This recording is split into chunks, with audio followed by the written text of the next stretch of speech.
My name is Claire. I am 33 years old. If you have ever been treated like a disposable ATM by your family, you will want to hear this.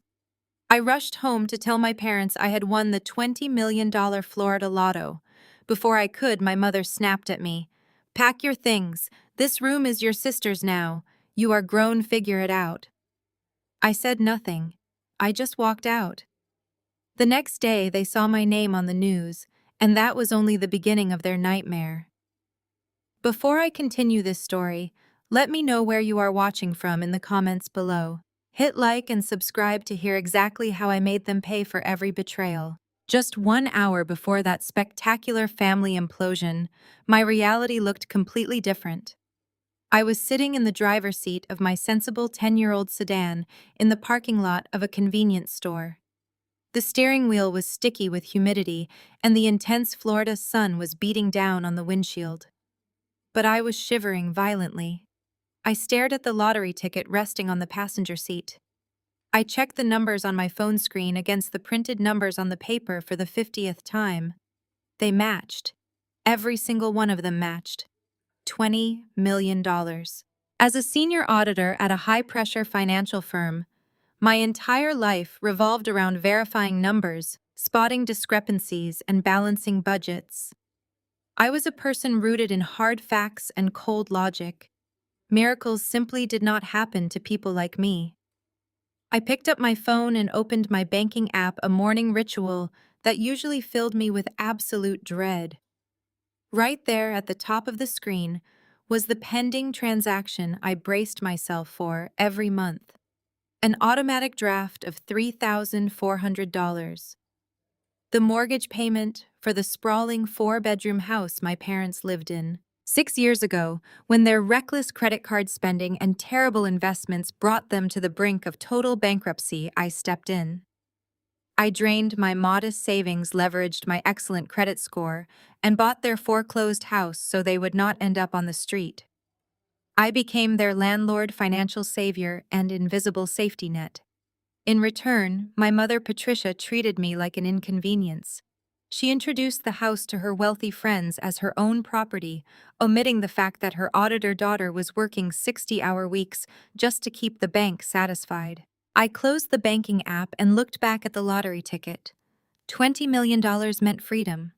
It meant I could finally pay off the remaining balance on the house, set up a comfortable retirement fund for my parents, and stop living paycheck to paycheck. I genuinely imagined the look of sheer relief and joy on my mother's face. I pictured my father Richard finally treating me with the respect I had spent my entire adult life trying to earn. I carefully placed the ticket into a plastic sleeve, tucked it deep into my blazer, and started the engine. The drive to the house usually took 20 minutes, but today it felt like I was flying. My mind was racing with financial plans, tax strategies, and the sheer euphoria of never having to worry about another late fee again. I turned onto the familiar suburban street, my heart pounding. But as I pulled up to the property I legally owned, my excitement crashed into a wall of utter confusion. Cars were parked haphazardly all over the lawn, tearing up the grass I paid a landscaping company to maintain. The driveway was completely blocked by a massive, flashy SUV that I immediately recognized. It belonged to Jamal, my 31-year-old African-American brother-in-law.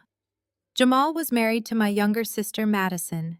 He was a guy who loved to boast about his phantom investments and high society connections, dressing in designer suits while secretly drowning in debt.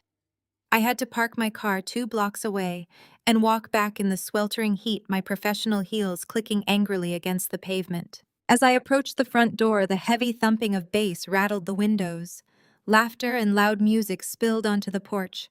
My parents were throwing a massive party without telling me. I pushed open the front door and stepped into the foyer. The house was packed with people I barely knew. Jamal's extended relatives, my mother's country club acquaintances, and various neighbors were drinking champagne and eating catered food in my living room. Giant pastel balloon arches framed the doorways, and a massive banner reading, "Welcome Baby," was plastered across the wall. They were throwing a lavish baby shower for Madison and Jamal right here in the house I worked to pay for. No one had even bothered to invite me. I stood there clutching my purse, the $20 million ticket burning a hole in my pocket. Caterers carrying silver trays of appetizers brushed past me without a second glance. I watched my mother, Patricia, glide through the crowd wearing a designer dress that cost more than my monthly grocery budget. She was holding a crystal glass of champagne, laughing loudly. She was accepting loud compliments about her beautiful home from everyone around her. Then she spotted me standing by the entryway. Her bright smile vanished instantly. She did not look happy to see her eldest daughter. Instead, she looked absolutely furious that I had ruined her perfect picture. She marched straight over to me. Her eyes narrowed with deep resentment, and that was the exact moment my entire world shifted. I could feel the cold tension radiating off her as she stopped just inches from my face, completely ignoring the absolute fact that I had just walked through the front door of my own legal property. She took a deep breath, getting ready to unleash her bitter anger. "What on earth are you doing here right now?" Patricia hissed, grabbing my elbow and yanking me toward the hallway, out of the immediate line of sight of the caterers. "You know very well Madison and Jamal are hosting his entire extended family today. Look at you." She looked me up and down with absolute disgust, taking in my sensible navy blazer and flat work shoes. "You could not even bother to change. You walked into a high-class baby shower wearing a cheap auditing suit. You look like you are here to check the electric meter." I stared at her. The woman whose catastrophic financial ruins I had bailed out was lecturing me about fashion. I had just finished a grueling 10-hour shift verifying corporate tax returns to ensure her roof stayed over her head. "Mom, I live here," I replied, keeping my voice steady despite the adrenaline spiking in my veins. "My name is on the deed. I pay the bills. I had no idea you were throwing a massive party because no one bothered to tell me." Patricia scoffed, waving her manicured hand dismissively. "We did not tell you because we knew you would just bring the mood down. You are always so stressed and negative about money. We wanted a day of celebration, not another one of your boring lectures about budgeting and responsibility. Besides, Jamal has incredibly important business partners here today. Men who deal in seven-figure investments. I will not have my own daughter embarrassing us by acting like some bitter, overworked clerk." Before I could formulate a response to that breathtaking display of entitlement, a smooth, condescending voice echoed behind me. "Well, well, look who decided to grace us with her presence." I turned to see Jamal sauntering toward us. He was wearing a custom-tailored linen suit that I knew for a fact he could not afford. A gold watch flashed on his wrist, likely purchased on another maxed-out credit card. He held a crystal tumbler of whiskey swirling the amber liquid with practiced arrogance. He looked me over, a smirk playing on his lips, completely unbothered by the fact that he was essentially a guest in my home. "Claire, you really need to learn how to read a room," Jamal said, shaking his head in mock pity. "I saw you pull up in that beat-up sedan of yours. You parked 2 blocks away and still managed to lower the property value of the entire neighborhood. Why do you insist on living like a peasant when your family is moving up in the world?" It is embarrassing for Madison to explain to her friends why her older sister drives a car that belongs in a scrapyard. I clenched my jaw. The sheer audacity of this man was staggering. Moving up in the world, I challenged him. "Jamal, you have not held a steady job in 2 years. You call yourself an entrepreneur, but the only thing you actually produce is massive debt. You are wearing a $2,000 suit while hiding from collection agencies." Jamal laughed loudly, throwing his head back as if I had just told a hilarious joke. "That is exactly why you will always be stuck in a cubicle, Claire. You do not understand wealth. You do not understand leverage. You are trapped in that boring 9-to-5 mindset. My partners and I are finalizing a commercial real estate deal right now that will completely change the game. We are talking generational wealth. You cannot comprehend the moves I am making because you are too busy counting pennies for other people." He took a sip of his whiskey and leaned in closer, dropping his voice to a patronizing whisper. "Madison deserves the best. She is bringing my son into this world. A true heir. We need this house to reflect our new status. And frankly, having you lingering around in your cheap suits acting like you own the place is really bad for my aesthetic. You bring a depressing low-class energy to a high-value environment." My vision actually blurred with rage. My hand instinctively moved toward my pocket where the $20 million lottery ticket sat safely tucked away. The ticket that could solve every real financial problem this delusional family had. But his words stopped me cold, acting like I owned the place. I did not act like I owned it. I actually owned it. Jamal, I said, my voice dropping to a low, dangerous register. Let us get one thing perfectly clear. You are standing on my hardwood floors. You are drinking under my roof. You are hosting your phantom business partners in a house that I bought to save my parents from living in a trailer park. Do not ever speak to me about aesthetics when my paycheck is the only thing keeping the lights on in this room. The moment those words left my mouth, Patricia launched her counterattack. She did not shrink back or show an ounce of shame. She exploded. How dare you, Patricia practically screamed, drawing the attention of several guests who turned to stare at us in the hallway. How dare you throw a few dollars in your own family's face? You are so greedy, Claire, so incredibly selfish. Guests began to whisper, their eyes darting toward our corner. Jamal stood back with a satisfied smirk, taking another sip of his drink and letting my mother do his dirty work. He knew exactly how to trigger her protective instincts over his fabricated image. I gave you life, Patricia cried out, placing a dramatic hand over her heart for the benefit of her audience. I sacrificed my youth to raise you, and this is how you repay me, by humiliating your sister's husband on the happiest day of their lives. You hold this house over our heads like a weapon just because you have a little bit of credit. You have no husband. You have no children. You have absolutely nothing to be proud of except a piece of paper from a bank. We are a family. We operate out of love, not ledgers. You are a cold, unfeeling machine. Her voice carried through the entire front half of the house. I could see Madison peering out from the kitchen, cradling her baby bump, playing the perfect fragile victim, while her mother and husband verbally assaulted me. Madison did not say a word to defend me. She never did. Patricia took a step closer, pointing a rigid finger directly at my chest. You listen to me. This house belongs to this family, not your bloated ego. We have tolerated your presence here because we pitied you. We let you stay because we felt sorry for a 33-year-old spinster who has nothing else going for her. But I will not allow you to ruin my grandson's celebration with your toxic financial threats. You are a disgrace to this family, Claire. The ringing silence that followed my mother's outburst was suddenly shattered by the sharp, demanding sound of silverware striking crystal.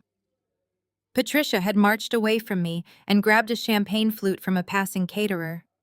She tapped her spoon against the glass with frantic energy, signaling for the music to be cut.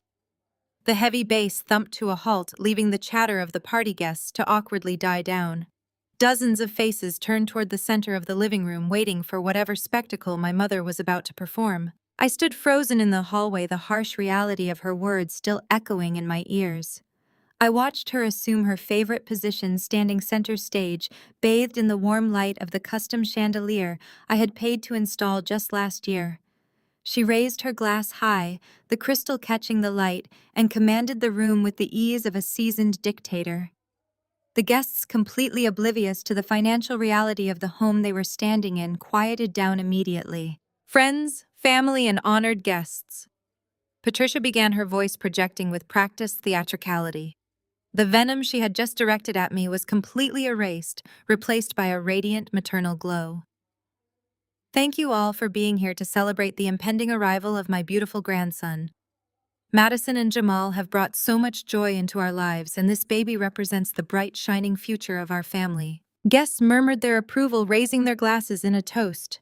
Madison rested her hands on her bump, beaming with manufactured humility, while Jamal stood tall beside her, soaking in the unearned admiration of the room. As you know, Patricia continued, her gaze sweeping the room before landing directly on me, cold and calculating.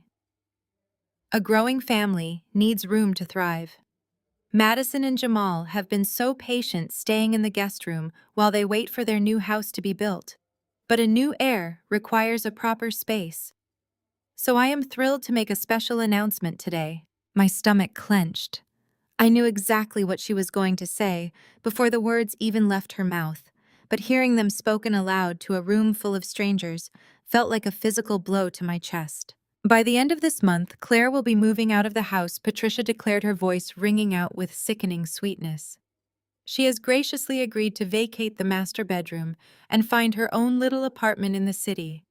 This will allow Madison and Jamal to take over the primary suite and convert Claire's old office into a beautiful, spacious nursery for the baby. We are just so grateful for Claire's sacrifice. A smattering of polite applause rippled through the room. A few guests turned to look at me, offering sympathetic but utterly oblivious smiles. They thought this was a beautiful display of sisterly love. They had no idea I was being evicted from my own property. They did not know that the very ground they were standing on belonged to the woman my mother was currently treating like an unwanted freeloading tenant. I did not scream. I did not object. I slowly turned my head to look across the room, searching for the one person who could stop this absolute insanity, my father, Richard. He was standing near the patio doors, holding a bottle of imported beer. He was 60 years old, a man who had spent his entire life letting his wife run roughshod over everyone around him. He was wearing the luxury watch I had bought him for Father's Day 2 years ago, a gift he had barely thanked me for. I locked eyes with him. I silently pleaded with him to intervene, to speak the truth, to stand up and tell these people that I was the only reason he was not currently sleeping on a friend's couch. Richard saw my gaze. I watched his throat bob as he swallowed hard. His shoulders slumped.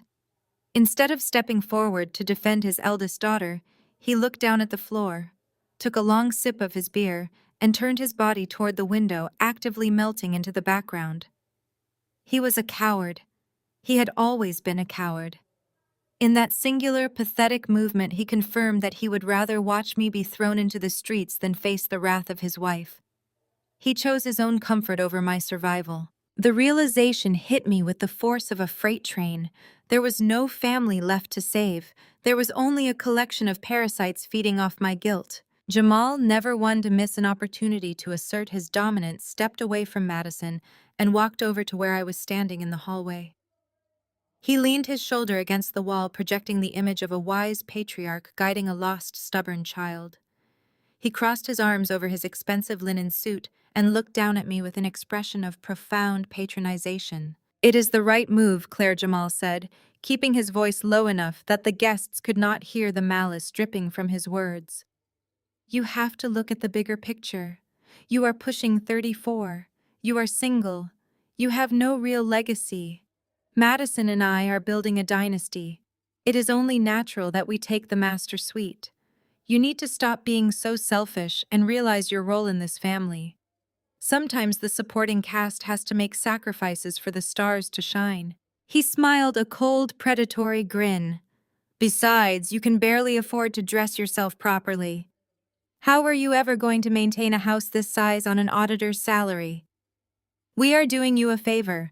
Get a nice little studio downtown. Leave the heavy lifting to the adults." My hand slid slowly into my pocket. My fingertips brushed against the smooth plastic sleeve protecting the Florida lottery ticket. $20 million. It was sitting right there against my hip. 10 minutes ago, I had been ready to pull it out. I had been ready to hand them the world. I had been ready to pay off the house, buy Jamal out of his imaginary debts, and set Madison up with a massive college fund for her baby. I had wanted to buy their love because I thought that was the only way I would ever receive it. As my fingers traced the edge of the ticket, the thick fog of lifelong emotional abuse suddenly evaporated. It was replaced by a sharp, icy clarity. I looked at Jamal's arrogant smirk. I looked at my mother soaking up the praise of her country club friends. I looked at my father hiding in the corner. If I handed them this ticket right now, they would not thank me. They would simply snatch it from my hands, claim it was God rewarding their superiority, and then kick me out anyway. They did not see me as a daughter, a sister, or even a human being. They saw me as a financial shield, a convenient tool to be used until I was entirely depleted and then discarded the moment I no longer fit their aesthetic. They felt entirely entitled to the fruits of my labor while despising the hands that provided them. In that moment of peak suffocating conflict, a profound sense of liberation washed over me. I felt the physical weight of the ticket in my pocket, and I made a silent, irreversible decision. They get nothing. Absolutely nothing. Let them have this hollow victory today. Let them celebrate their stolen master bedroom and their fake wealth. I was going to let them dig their own graves and I was going to supply the shovels. The auditor in me woke up cold and calculating. I did not need to scream or cry, I just needed to execute a strategy. I slowly withdrew my hand from my pocket, leaving the lottery ticket safely hidden in the dark fabric. Jamal was still smirking, waiting for the tears and the pleading that had defined my entire life in this family. He expected me to break down. He expected me to beg my mother for a few more weeks to find a small apartment. Instead, I simply looked past him. I walked directly to the massive marble kitchen island, the exact island I had paid for 3 years ago. The chatter in the room faltered slightly as people noticed my deliberate, unhurried movements. Patricia narrowed her eyes, stepping forward as if preparing to physically block me from causing a scene. Madison peeked around a floral arrangement, her fake smile slipping into genuine apprehension. I did not raise my voice. I reached into my purse and pulled out my heavy keychain. The metal jingled sharply in the quiet kitchen. With steady fingers, I located the brass key that unlocked the front door of this house. I worked it off the metal ring. It took a few seconds and agonizingly long silence where nobody dared to speak. Once the key was free, I held it up so my mother and Jamal could see exactly what it was. Then I let it drop. The key hit the marble countertop with a sharp clatter that echoed through the entire living space. Guests jumped slightly at the noise. Jamal's smirk vanished, replaced by profound confusion. He had not prepared for an unconditional surrender. Patricia stared at the key sitting alone on the marble counter, her brow furrowing. "What are you doing?" she demanded, her voice lacking its usual theatrical projection. "You are supposed to have your things moved out by the end of the month." I looked directly into my mother's eyes. "You want the house?" I said, my voice echoing with an eerie, hollow calmness that sent a visible shiver down her spine. "It is yours. You can have the master bedroom. You can have the office. You can have every single inch of this property right now. I am not staying another night." Madison stepped out from behind the floral arrangement, clutching her pregnant belly, looking terrified by my lack of emotion. "But Claire," she stammered, "where are you going to sleep tonight?" I ignored my sister completely. My gaze shifted to Jamal, who was staring at me as if I had suddenly grown a second head. I locked eyes with him. "But do not call me when the bills come due." I turned on my heel and walked toward the front door. I did not look back at my father hiding by the patio window. I did not look at the caterers or the guests whispering frantically among themselves. The heavy wooden door swung open and the Florida heat hit my face. I walked down the driveway past Jamal's ridiculous vehicle and down the 2 blocks to where my sensible sedan was parked. My footsteps were steady, rhythmic, and purposeful. I unlocked my car, slid into the driver's seat, and locked the doors. For the first time in my life, I felt absolutely no guilt. I started the engine and drove away from the suburban neighborhood that had consumed my entire adult life. The streetlights flashed by overhead as I merged onto the highway heading toward the city skyline. I waited for the inevitable wave of grief to wash over me. I waited for the hot, stinging tears of a rejected daughter to cloud my vision, but the tears never came. The emotional bleeding had stopped completely. The part of me that desperately craved my mother's love and my father's protection had died permanently on that marble kitchen counter. I pulled the car into the empty parking lot of a high-end shopping plaza and turned off the ignition. The transition was complete. The wounded daughter was gone, and the senior auditor took the wheel. I opened my phone, ignoring the 4 missed calls that had already popped up from Patricia. She was panicking now that her financial punching bag had actually walked away. I opened a travel application and booked the most expensive executive suite available at a 5-star hotel downtown. The nightly rate was staggering, but my credit was impeccable, and I knew that by the end of the week those numbers would look like pocket change. Next, I opened my web browser. Claiming a $20 million lottery prize required absolute precision, airtight legal protection, and a strategy that would completely blindside anyone looking to profit off my newly acquired wealth. I needed someone ruthless, sharp, and entirely disconnected from my personal life. I typed the name of the most prominent wealth management firm in the state into the search bar.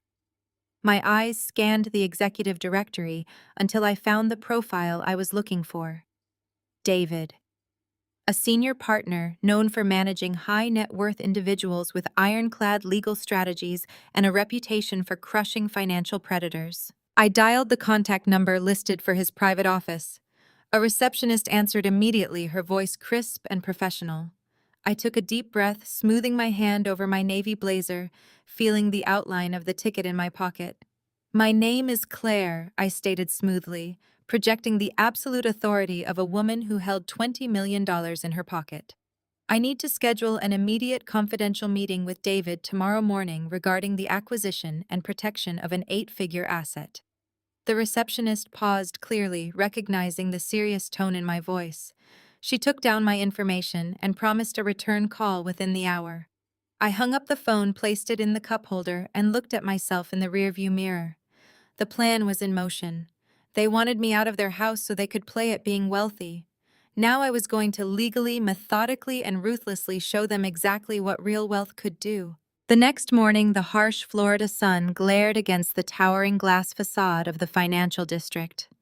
I stepped out of the elevator onto the 40th floor, my sensible navy blazer replaced by a sharply tailored black dress I had purchased from the hotel boutique. The receptionist led me through a maze of frosted glass corridors to a corner office overlooking the ocean. David stood behind a massive mahogany desk. He was 45 years old, radiating the kind of ruthless intelligence that made him a predator in the financial world. His silver hair was perfectly swept back, and his eyes missed absolutely nothing as he extended a hand to greet me. We did not waste time with pleasantries. I sat down, opened my purse, and placed the plastic sleeve containing the winning lottery ticket directly in the center of his immaculate blotter. $20 million.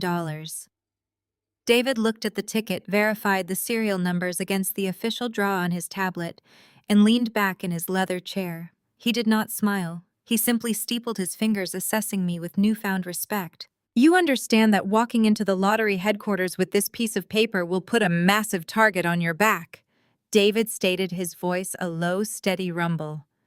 "In Florida, lottery winners cannot remain anonymous by default. Your name, city of residence, and the amount you won become public record. The moment that happens, every relative, old friend, and financial parasite will descend on you." "I am fully aware of the legal exposure," I replied, matching his cold, analytical tone. "That is exactly why I am sitting in your office instead of standing in line at the lottery commission. I need an impenetrable fortress around this money.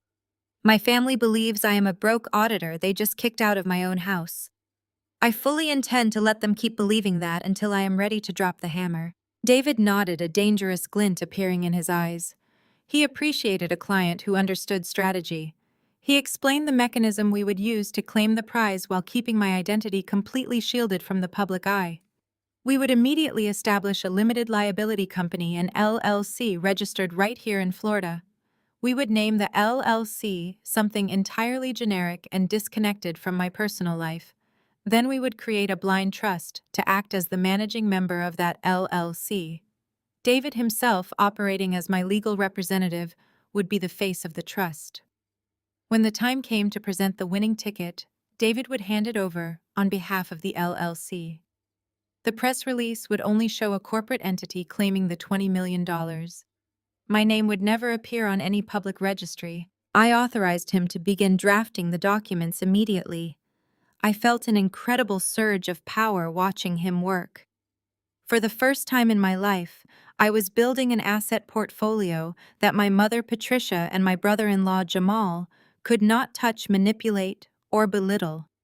The money was going to be locked behind layers of corporate bureaucracy completely inaccessible to anyone without my explicit notarized consent. While his legal team began fast-tracking the LLC registration, David turned his attention to my existing financial footprint. Before we merge this windfall into your portfolio, I need to run a comprehensive audit on all your current assets and liabilities, David explained, typing rapidly on his keyboard.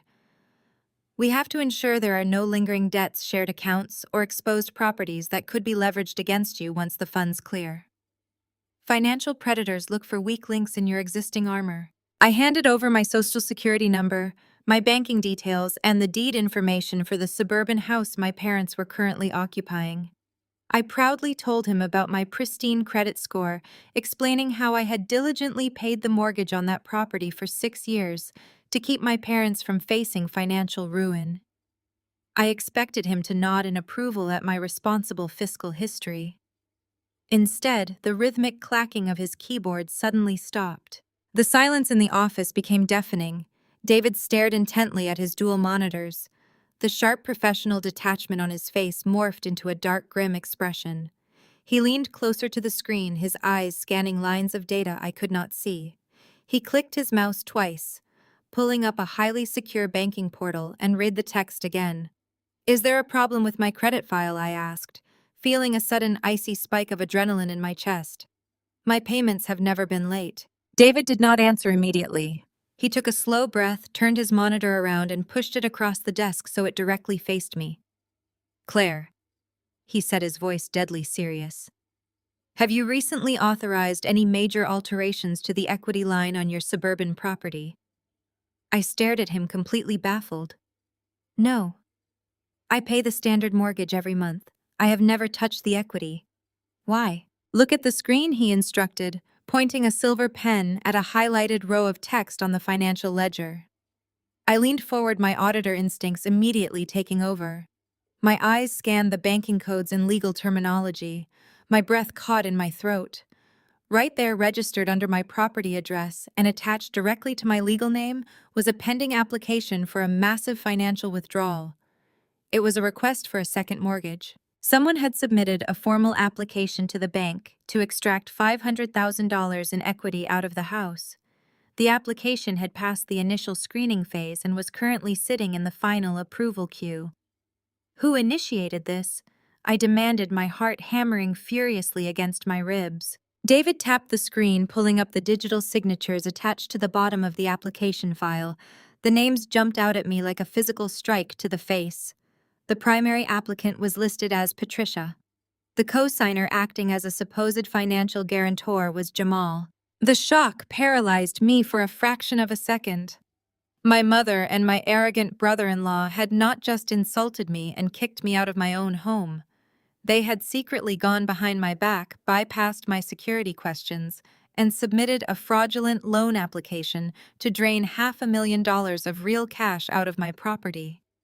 They were trying to steal my equity to fund their lavish lifestyle, and they were using my pristine credit to do it. I sat back in my chair, staring at the fraudulent signatures. The sheer, breathtaking audacity of their crime settled over me. They had crossed the line from toxic family dynamics straight into a massive federal crime. And they had absolutely no idea that they had just handed me the exact weapon I needed to destroy them. I leaned closer to the high-resolution screen, my eyes tracing the digital ink of the signature at the bottom of the loan application. It was a remarkably good forgery. Patricia had always been meticulously observant of my handwriting, a skill she likely honed while snooping through my mail and financial statements over the years.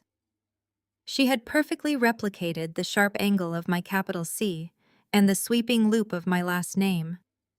But it was the supplementary documentation that truly revealed the depth of their deception.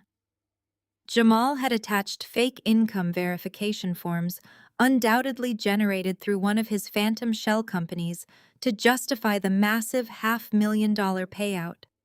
They had structured the loan so the funds would be deposited directly into a joint checking account Patricia had convinced me to open with her a decade ago for emergency household repairs. An account I had completely forgotten about, but one she obviously monitored like a hawk. The sheer mechanics of the crime were insulting to my profession. As a senior auditor, I spent my days hunting down sophisticated corporate embezzlement schemes. My mother and my brother-in-law were executing a sloppy, desperate cash grab, relying entirely on my historical obedience. They assumed that because I had always bowed my head and absorbed their abuse, I would either never check the equity ledger or simply accept the theft to avoid a messy family conflict. They thought my silence at the baby shower yesterday was a permanent surrender. They believed they had effectively bullied me out of the house and were now gutting its financial value to fund Jamal's delusions of grandeur and Madison's luxury lifestyle. David reached for the heavy brass phone on his desk, his expression hardening into a mask of pure legal aggression. "I am calling the fraud department at the bank right now," he stated, lifting the receiver. "We will freeze the asset, lock down your credit profile, and have local law enforcement dispatch officers to the house before the end of the day." Attempting to extract $500,000 using a forged signature is a severe state-level felony. We can have them in handcuffs by dinner time. My hand shot across the mahogany desk. I grabbed his wrist, stopping him before he could dial the first digit. David looked at me, his sharp eyes narrowing in confusion. "Claire, you cannot hesitate here. If we do not freeze this transaction immediately, that loan will be approved. The bank will issue the funds, and your family will drain that account within hours. You have to act fast." I released his wrist and sat back, letting the analytical side of my brain take total control. The emotional wounded daughter was completely silent, replaced entirely by the senior auditor, who understood exactly how the justice system categorized financial crimes. "Put the phone down, David," I said, my voice steady and icy cold. "I do not want to stop the transaction. I want you to let the bank approve the loan." David slowly placed the receiver back onto the cradle, resting his hands on the desk. He studied me with intense scrutiny, recognizing that I was not acting out of fear or sentimentality. "Explain your reasoning," he demanded. I leaned forward, tapping my manicured fingernail against the edge of his monitor. "If you call the bank right now and block the application we hit them with attempted fraud, it is a state-level crime. They will hire a sleazy defense attorney. Patricia will cry in front of a local judge, and they will claim it was a massive misunderstanding. They will say I gave them verbal permission and simply changed my mind because I was bitter about being kicked out of the house. A sympathetic judge might just give them probation. Jamal will walk away with a slap on the wrist, and my mother will spend the rest of her life playing the victim. I am not giving them a chance to spin this narrative." I watched comprehension slowly dawn on David's face. "If we let the bank approve the loan," I continued outlining the trap, with meticulous precision, "the moment those funds are electronically transferred across state lines into that joint account, the crime fundamentally changes.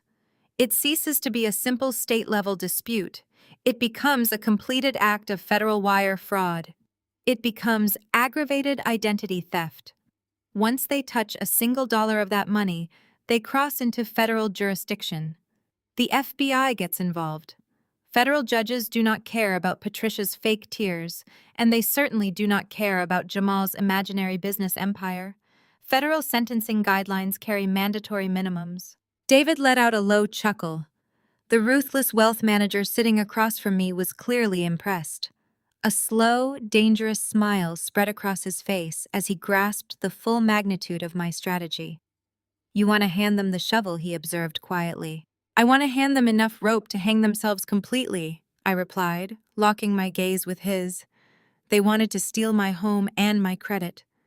I'm going to let them think they got away with it. I want them to feel the absolute thrill of victory. I want Jamal to pop expensive champagne and toast to his own genius. I want Patricia to believe she has successfully conquered me. And then, when they are at the very height of their arrogance, we will drop the federal hammer so hard they will never recover." David nodded slowly, picking up his silver pen and tapping it rhythmically against his notepad. "It is a bold move, Claire. The liability is significant. You will temporarily have a $500,000 lien attached to your property. But as your attorney, I can confirm that once the federal indictment is handed down, the bank will have to invalidate the fraudulent mortgage and restore your title. We simply must ensure we collect airtight evidence of their intent to utilize those stolen funds." I nodded in agreement with David, a cold smile forming on my lips. Collecting evidence was exactly what an auditor did best. I left the high-rise office that afternoon with a clear mission. For the next 3 days, I completely ignored my family. I stayed in my luxury hotel suite working remotely for my firm, coordinating with David on the blind trust, and quietly waiting for the bank to process the fraudulent second mortgage. On the morning of the third day, the trap finally caught its first movement. My phone screen lit up vibrating aggressively against the polished mahogany desk of my hotel room. It was the family group chat, a digital space I had historically dreaded opening. I picked up the device and watched the messages pour in. Madison was initiating the assault. She started by complaining that my leftover boxes were completely ruining the aesthetic of her new home. I had left 3 small cardboard boxes in the corner of the master bedroom, containing winter coats and old college textbooks. Madison sent a barrage of texts demanding that I immediately hire and pay for a professional moving crew to clear them out. She typed that the visual clutter was causing her severe emotional distress, which was terrible for the baby.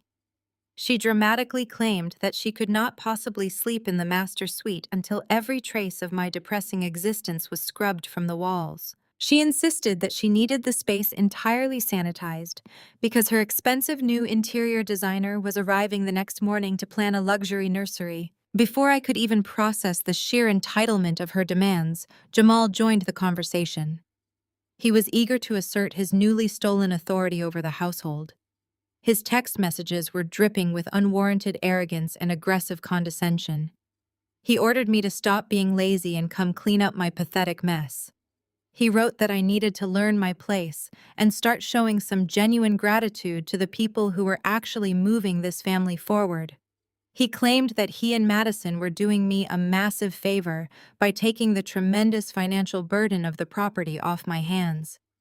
He boasted that a single woman with a dead-end auditing job had no business trying to maintain a suburban estate of that caliber anyway. Jamal did not stop there.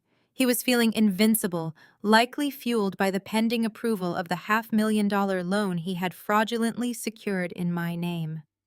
He actually had the audacity to text that his new financial maneuvers were going to elevate the family name to a whole new tax bracket. He told me that my petty jealousy and poverty mindset were no longer welcome in his domain.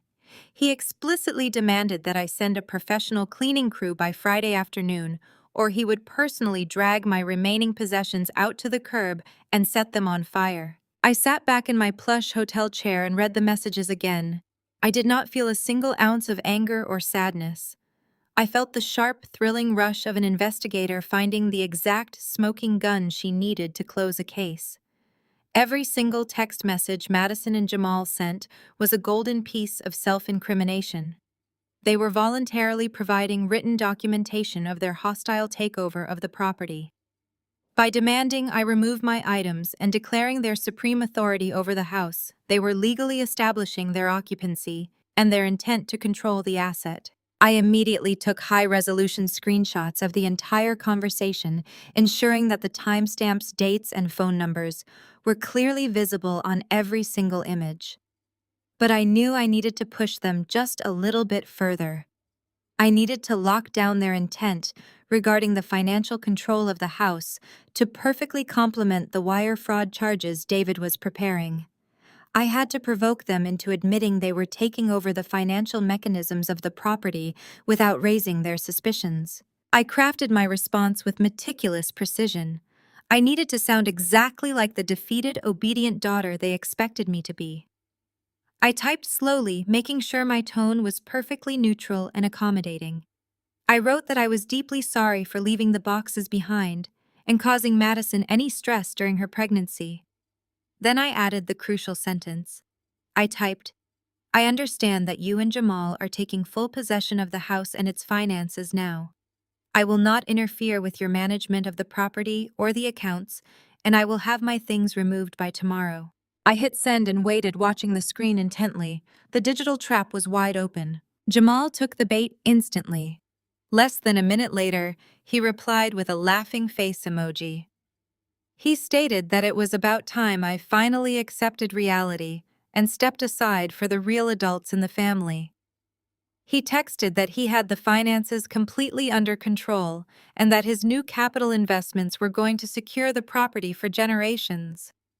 Patricia chimed in right after him. My mother sent a long message praising Jamal for stepping up to lead the family exactly as a real man should. She typed that the house was finally in the right hands and that I needed to stay away and focus on fixing my own miserable life. They had done it. They had just confessed in writing to seizing control of the property and its financial mechanisms directly tying themselves to the fraudulent loan they were about to receive.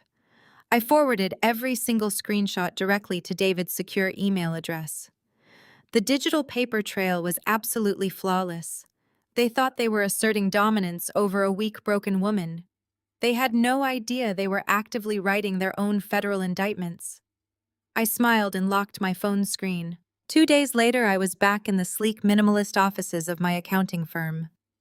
The morning had been a highly productive blur of balancing corporate ledgers and reviewing compliance reports for my high net worth clients. The firm was a true sanctuary of logic and order, governed by strict access protocols and quiet professionalism. That tranquil, secure environment was violently shattered just before my lunch break. I heard the sharp, aggressive click of high heels marching down the main corridor, completely ignoring the frantic protests of our front desk receptionist. I looked up from my dual monitors just as the heavy glass door to my private office flew open. Patricia stormed in, her face flushed with desperate, frantic determination. She was wearing a brightly colored summer dress that looked completely absurd against the muted corporate grays and blues of the auditing firm. She slammed the door shut behind her with tremendous force, cutting off the receptionist who was actively reaching for the security panic button. Patricia marched straight to my desk and threw a thick manila folder directly over my keyboard. She did not bother to say hello. She did not ask how I was doing living in a hotel. She simply tapped the folder with a sharply manicured fingernail and demanded that I sign the enclosed paperwork immediately. She tried to maintain her usual tone of absolute unquestioned authority, loudly claiming it was just a routine tax release form that I had carelessly forgotten to finalize, before rudely walking out on the family. I did not flinch. I kept my posture perfectly straight, my hands resting lightly and calmly on my lap. I slowly opened the manila folder. One glance at the heavily stamped header was all it took for my seasoned auditor instincts to confirm exactly what I was looking at. This was not a routine tax release form. It was the final notarized authorization required by the bank to officially disperse the $500,000 equity loan into that joint checking account.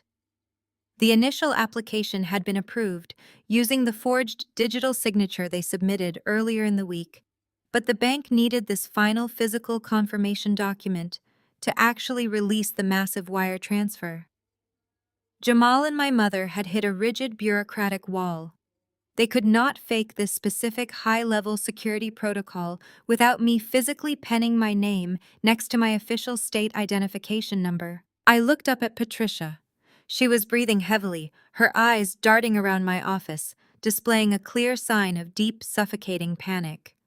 Jamal's imaginary investments and crushing personal debts were likely catching up to them faster than they had anticipated, and they desperately needed this cash infusion today.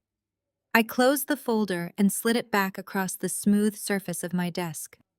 I told her in a perfectly calm, flat voice that I would not be signing anything.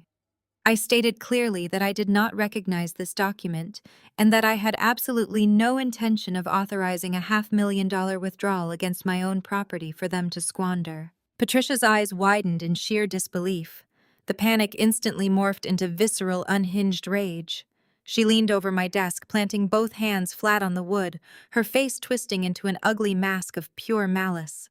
She told me that I was going to pick up a pen and sign the paper right now, or she was going to tear my professional life to shreds. She threatened to walk straight out of my office, throw herself onto the floor in the middle of the crowded bullpen outside, and start screaming at the top of her lungs. She promised to wail and cry to my colleagues that I was financially abusing my elderly mother, that I was stealing money from my pregnant sister, and that I was a completely unstable, violent person. She smiled a cruel, triumphant smile, whispering that my prestigious accounting firm would fire me on the spot the moment she caused a massive public scene. She knew exactly how much I valued my career, and she fully intended to hold it hostage for $500,000. She fully expected me to cave. She expected the terrifying threat of public humiliation to instantly trigger my lifelong habit of submissive obedience. In the past, the mere thought of causing a scene would have paralyzed me with overwhelming anxiety. But the woman sitting behind the desk today was not the scared daughter she had relentlessly bullied for 3 decades.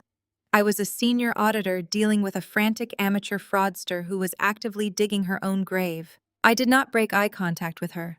I simply reached into my blazer pocket, pulled out my smartphone, and placed it face down on the desk.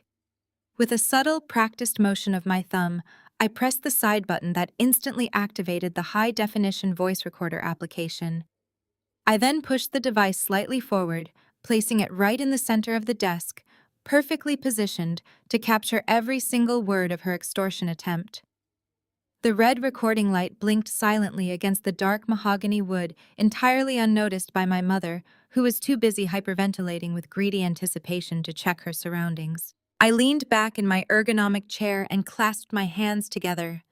I kept my voice incredibly low and calm, forcing her to lean in closer to hear me, which ensured her voice would be captured with absolute audio clarity.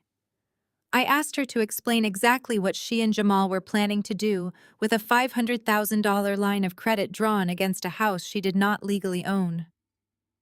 I intentionally used the exact terminology required to build a solid federal case. I needed her to explicitly state her intent to commit financial fraud and her willingness to destroy my career to achieve it. I leaned back in my ergonomic chair, interlacing my fingers and watching Patricia with the calculated detachment of a surgeon. I needed her to own her choices before I destroyed her world. Mom helped me understand something I said, keeping my voice remarkably soft and steady. We have been doing this dance for years. You prioritize everything Madison wants, and you always leave me as the footnote in your life. I have spent my entire adult life paying your bills, keeping your house from foreclosure, and acting like the perfect invisible daughter. Why is it always Madison? What is it about her that makes her so much more valuable in your eyes than me? I wanted to see if she would have the awareness to hide it, or if her arrogance was truly absolute. Patricia stiffened her posture, becoming even more rigid as she looked down at me. Her expression was a mix of irritation and genuine bafflement, as if I had asked a question as elementary as why the sun rises in the morning. "You are asking me this now," she scoffed, her voice echoing off the glass walls of my office. "You really have no self-awareness, do you? It is not about value, Claire. It is about potential." Madison has always known how to navigate the social world. She knows how to cultivate the right relationships, how to make herself indispensable to people who matter, how to project an image that commands respect. She paused, her eyes searching my face as if looking for some sign of apology but finding none. She continued, her voice rising in pitch as she felt the familiar rush of her own ego. "You were always so buried in your spreadsheets and your audit reports. You never had the flair. You never had the charm. You were always just the reliable one, the one who handled the heavy lifting while we were busy making real moves in the community. You should have been grateful for that role. It was the only way you could contribute to the family legacy. It was the only way you could be useful to us." The tension in the office grew thick and suffocating. The hum of the air conditioning seemed to vibrate through the floorboards. I did not move. I did not blink. I just let her dig the hole deeper. I let the silence stretch after her statement, forcing her to fill the void with more of her true thoughts. I wanted every ounce of her pride captured by the recorder sitting on the desk. Patricia mistook my silence for submission. She took a step closer, her voice dropping into a conspiratorial yet hateful tone. She thought she was finally winning. "You think this money, this house, this life are yours?" she whispered, leaning over the desk until her face was inches from mine. "That is the fundamental delusion you have lived with for 33 years. You are a tool, Claire, a resource we utilize to maintain our standing. Madison is the one who understands how the world works. She is the one who gave us a grandson, the one who continues to solidify our connections with influential families like Jeffrey's. She is the future. She is the legacy. You are just the backup plan, the safety net. You were never meant to be the star, and you certainly were never meant to challenge me. Sign the paper. Do it now before I make your life even more miserable than it already is. She finally said it. The quiet part out loud. The truth that had dictated every interaction, every holiday, and every disappointment for the last 3 decades. The mask of the grieving, struggling mother she wore for society had completely dissolved, replaced by the ugly, grasping woman I had lived with in private. She thought she had broken me. She thought I was finally going to bow down and sign my life away because I was scared of the scene she threatened to cause. I looked at her, and for the first time I felt only profound, icy pity. I reached out and pressed the intercom button on my phone. "Security," I said, my voice cutting through the silence like a blade. "Please come to my office immediately." Patricia jumped back, her face losing its smug, triumphant glow as the reality of my calm response registered. "What are you doing?" she shrieked, her voice cracking. "Do not you dare call them. I just need you to sign the paper." I did not respond. I simply waited. Within seconds, the heavy office door opened and 2 security guards stepped inside, their presence professional and imposing. I stood up and gestured toward Patricia. "This woman is harassing me and attempting to extort a signature under duress," I said, maintaining my composure. "She has been trespassing on private property and threatening my professional reputation. Please escort her out of the building." Patricia started to scream, her face turning a deep mottled purple as she lost all sense of decorum. "This is my daughter. You cannot do this. I am the victim here." She lunged toward me, but the guards moved with practiced efficiency, firmly gripping her arms and steering her toward the door. I grabbed the visitor log from the receptionist's clipboard, which had been left on my desk, and held it up. "I have a full recording of this entire extortion attempt, Mom," I called out as they dragged her into the hallway. "I have everything." She shouted back obscenities that shocked even the hardened security team, but she was powerless. As they pulled her out of sight, I turned to the receptionist and the stunned onlookers who had gathered in the corridor. "I am so sorry for the disturbance," I said, my voice steady. "Thank you for your patience. I am taking the rest of the day off to handle this matter legally." I sat back down in my office, the quiet slowly returning. The recording light on my phone stopped blinking. I had everything I needed. The confession, the intent, the harassment. I was finished with the games. I was ready for the war. The very next morning, I sat directly across the polished table from David, carefully reviewing the final incorporation documents for the Blind Trust. We named it Silver Horizon LLC, a perfectly bland corporate title that would attract no unearned public attention. The complex legal paperwork was absolutely flawless, insulating me entirely from the immediate financial fallout. But David knew, and I knew that the anonymity was only meant to protect the money.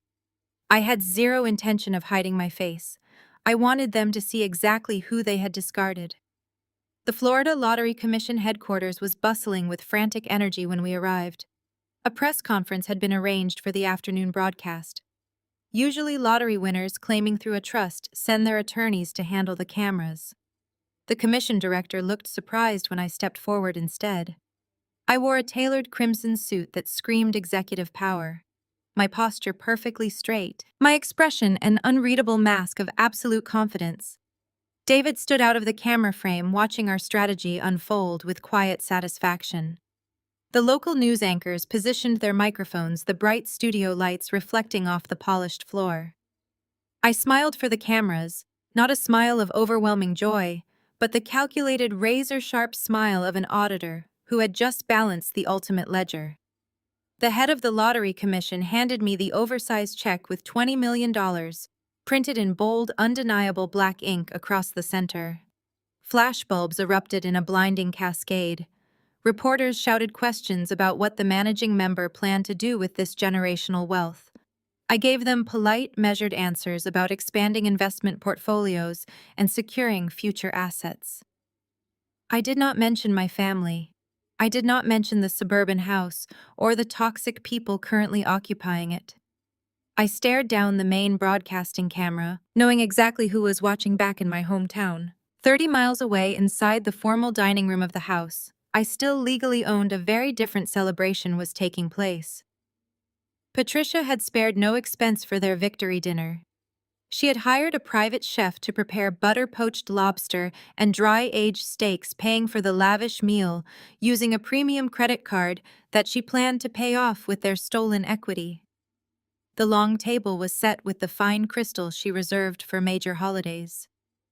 Madison sat at the head of the table, gently rubbing her baby bump, looking immensely satisfied with her newly conquered territory.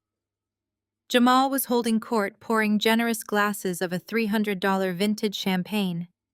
He was practically vibrating with arrogance.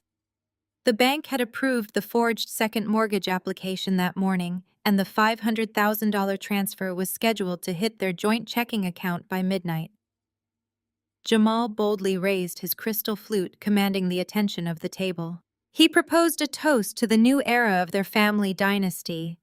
He bragged loudly about how easily he had outsmarted me, mocking my supposedly pathetic existence in a cramped hotel room. Patricia laughed, a shrill, triumphant sound that echoed off the high ceilings. She chimed in, declaring my departure the greatest blessing this family could have asked for. She called me a heavy, depressing anchor that had finally been cut loose. Richard sat quietly chewing his steak and nodding along with his wife and son-in-law, entirely complicit in his silence. They felt invincible.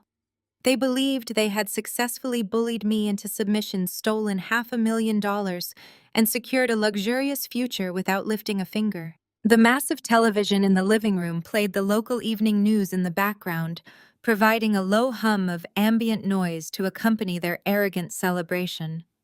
The anchors transitioned from the local weather forecast to the breaking story of the day. A ticket purchased in their exact county had claimed the massive $20 million jackpot. Patricia paused with her fork halfway to her mouth, her eyes darting toward the television screen out of pure greedy curiosity. Madison leaned around the floral centerpiece to get a better look, while Jamal paused his bragging to watch the screen, likely imagining how he would have spent that kind of cash. The anchor enthusiastically announced that the winner had chosen to claim the prize through an LLC, but was present at the headquarters to accept the payout. The broadcast immediately cut to the live footage from the Lottery Commission. There I was.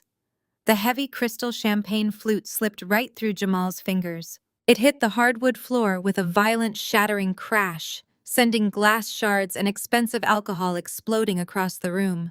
Patricia dropped her silver fork. It clattered loudly against her porcelain plate. Nobody moved. Utter paralyzing silence fell over the dinner table like a heavy, suffocating blanket. They sat absolutely frozen, staring at the 65-inch television screen in complete horror. The camera zoomed in tight on my face, capturing my cold, confident smile, and then panned down to the giant check resting in my hands. The bold black numbers were impossible to misread. $20 million. Madison let out a strange, strangled gasp, her hands dropping away from her baby bump.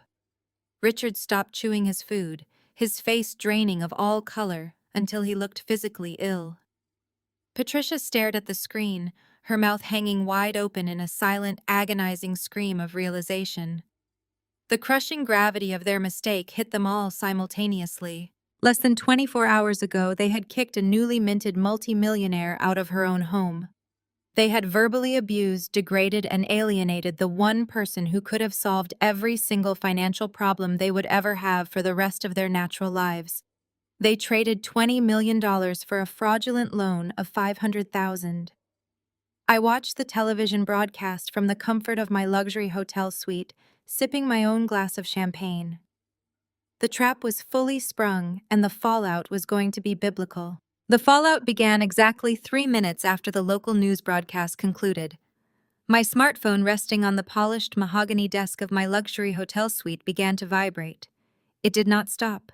It buzzed and danced across the smooth wood surface like a panicked, dying insect. I sat perfectly still, holding my crystal glass of champagne, and watched the brightly illuminated screen flash with an endless stream of incoming notifications. 80 missed calls registered in a single frantic hour. My battery drained rapidly under the sheer desperate assault of my family's sudden realization. They had kicked out a boring auditor, but they were now furiously trying to reel in a multimillionaire. I took a slow, deliberate sip of my drink and finally reached for the device. I bypassed the massive wall of text messages and opened my voicemail inbox. The digital queue was completely full. I pressed play on the first message, leaning back in my plush, ergonomic chair to enjoy the performance. Patricia was weeping loudly. It was not the angry, entitled screeching she had unleashed in my office, nor the vicious, cruel shouting from the hallway of my house. This was a masterclass in theatrical maternal sorrow, honed by decades of intense social manipulation. My beautiful, brilliant daughter Patricia sobbed into the receiver, her voice trembling with fabricated emotion.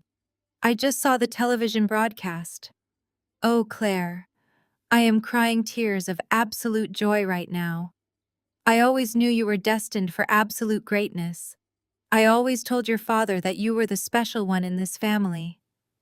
Please, sweetheart, you must come home right now. We are all waiting for you. Your room is exactly how you left it. We are a family, Claire. We need to celebrate this monumental blessing together. Come home where you truly belong. I deleted the message halfway through her second bout of fake weeping. The sheer audacity of her lies was almost breathtaking to witness. Less than 48 hours ago, she had explicitly told a room full of people that I was a depressing burden. She had called me a spinster, a toxic presence, and a replacement child. Now suddenly, my old room was a sacred shrine she was desperate to preserve. She actually thought $20 million could buy my amnesia. The next notification pinged sharply. It was from Madison. My sister, who had stood silently by while I was evicted from my own property, was now trying a completely different angle of emotional manipulation. She flooded my message inbox with highly stylized ultrasound photos of her unborn child. The glossy pictures were accompanied by massive blocks of pleading text. Claire. The baby kicked when your face came on the screen, Madison wrote, layering the guilt as thickly as she possibly could. Jamal and I have been talking, and we feel terrible about the slight misunderstanding at the party. Pregnancy hormones have made me so crazy lately, and I just lashed out. We want you to be the baby's godmother. You are going to be such an incredible aunt. We need you here with us. Please call us back. I stared at the ultrasound photos glowing on my screen. They were trying to use a completely innocent unborn child as a financial bargaining chip. Madison was offering me the title of godmother, as if it were a high-yield corporate bond, desperately hoping I would pay the $20 million premium for the ultimate privilege of staying in their toxic lives. I opened the family group chat next. The digital thread was a chaotic, frantic mess of apologies, backtracking, and desperate pleas for reconciliation.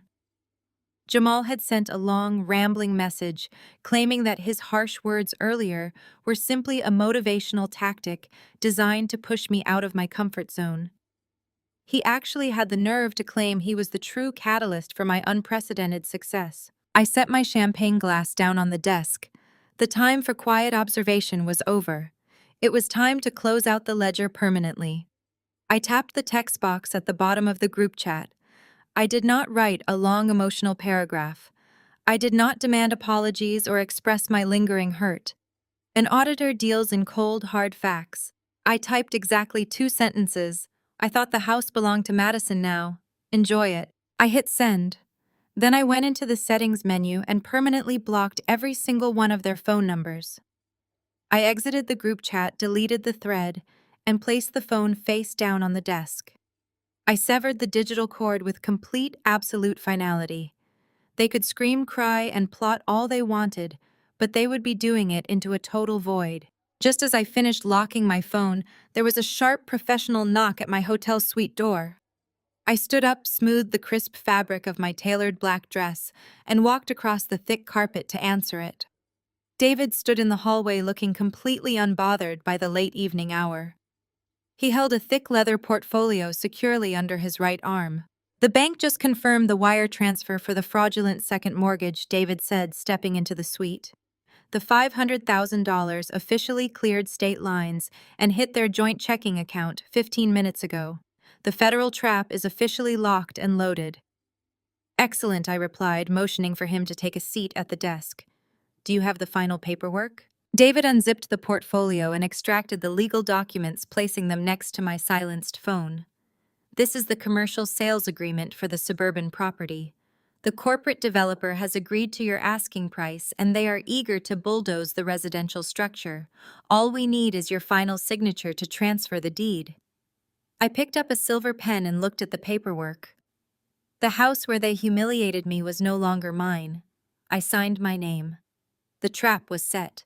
I handed the silver pen back to David and slid the signed commercial sales agreement across the polished mahogany desk. The heavy silence in the hotel suite was suddenly broken by the harsh, vibrating buzz of my smartphone.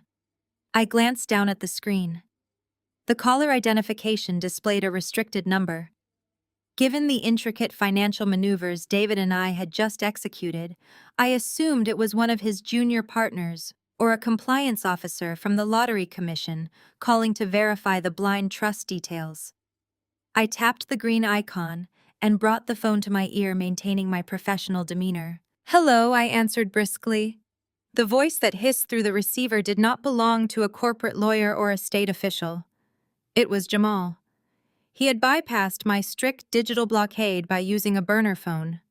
The syrupy, desperate tone he had utilized in the group chat just an hour ago was completely gone. The mask had slipped entirely, revealing the panicked, vicious predator lurking underneath. "You think you are so smart, Claire?" Jamal snarled, his voice vibrating with barely contained rage. "You think you can just hit the jackpot and ghost the very people who put a roof over your head? You think blocking our numbers actually stops me?" I sat perfectly still, making eye contact with David across the desk. I raised my index finger, signaling for him to remain entirely silent, and then I pressed the speakerphone icon. Jamal's heavy, angry breathing filled the quiet hotel suite. I did not interrupt him. As a senior auditor, I knew that guilty, desperate men always revealed their vulnerabilities when allowed to speak freely. "You are making a massive mistake right now," Jamal continued, his tone turning highly aggressive. "You are letting $20 million inflate your pathetic ego. But I know the law. I have consulted with top-tier attorneys this evening. That ticket was purchased while you were residing in a house that I manage. You bought it while eating our food, using our utilities, and living under our direct protection. In the eyes of the state, that constitutes a joint venture. That money is family property, Claire. You legally owe Madison and me a minimum of 50%, and I am not asking for it anymore. I am collecting it." The sheer absurdity of his legal theory was almost laughable. He was claiming ownership of my lottery winnings based on his fraudulent occupation of the house I personally owned and paid for. He was trying to assert a patriarchal dominance over an asset he had absolutely zero claim to.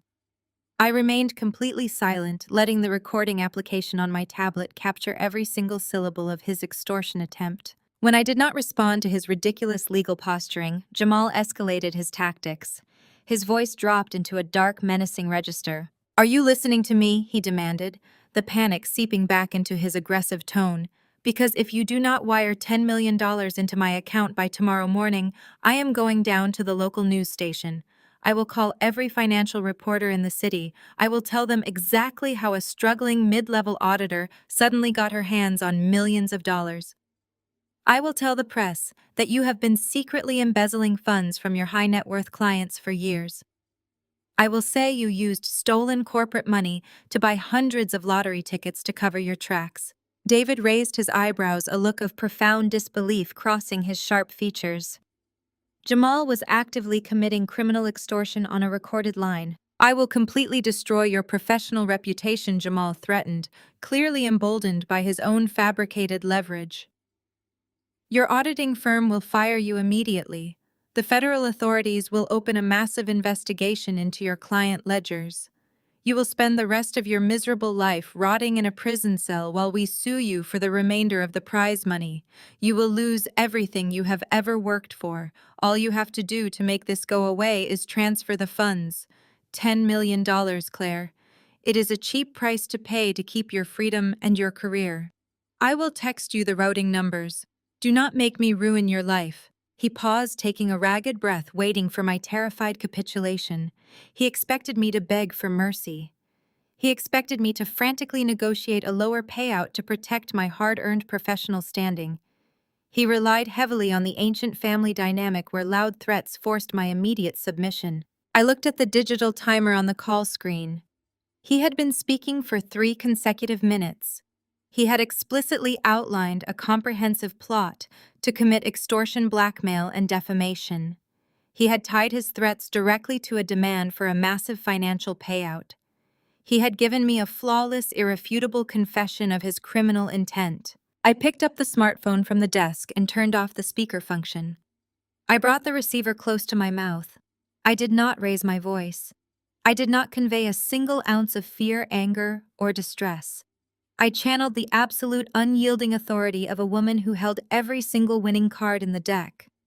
I look forward to seeing you in a federal courtroom, Jamal. I ended the call immediately.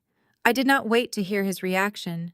I did not give him the satisfaction of a prolonged argument or a frantic defense of my accounting ethics. I dropped the phone back onto the mahogany desk and looked across at my wealth manager. David let out a sharp, genuine laugh. He leaned forward, shaking his head in absolute amazement at the sheer stupidity of my brother-in-law. "Did he seriously just threaten to trigger a federal investigation into you?" David asked. "Yes," I replied. "The final stage of my revenge was perfectly positioned. Tomorrow the authorities execute their warrants." But before the authorities could officially roll out, my mother decided to play her final desperate card. Jamal's aggressive extortion attempt had clearly failed, leaving them exposed and panicking. They needed a new strategy to secure the $20 million before I disappeared entirely into my fortress of corporate anonymity. Since I had permanently blocked their primary phone numbers, Patricia resorted to a tactic she had not utilized since I was a child. She sent a physical courier directly to the lobby of my luxury hotel. The concierge called my suite the following morning to announce a priority delivery. I instructed him to send it up. A few minutes later, I was holding a thick, cream-colored envelope sealed with an embossed gold wax stamp. It was violently dramatic, perfectly matching my mother's theatrical personality. I sliced the envelope open and unfolded a handwritten letter. The cursive script was shaky, intentionally crafted to convey the image of a heartbroken, suffering mother reaching out to her estranged child. "My dearest Claire." The letter began dripping with weaponized maternal guilt. "The events of this week have shattered my soul. I realize now that emotions ran much too high at the house, and words were spoken in haste that did not reflect the true love we hold for you in our hearts. Jamal was out of line, and your father and I have severely reprimanded him for his completely unacceptable behavior. We are a family, and family must stand united, especially when God blesses us with such incredible, life-changing fortune. I am begging you, as the woman who gave you life, to please meet with us one last time. We need a peace dinner. We need to look into each other's eyes and remember the bond that connects us. Please let us fix this family before the distance becomes permanent."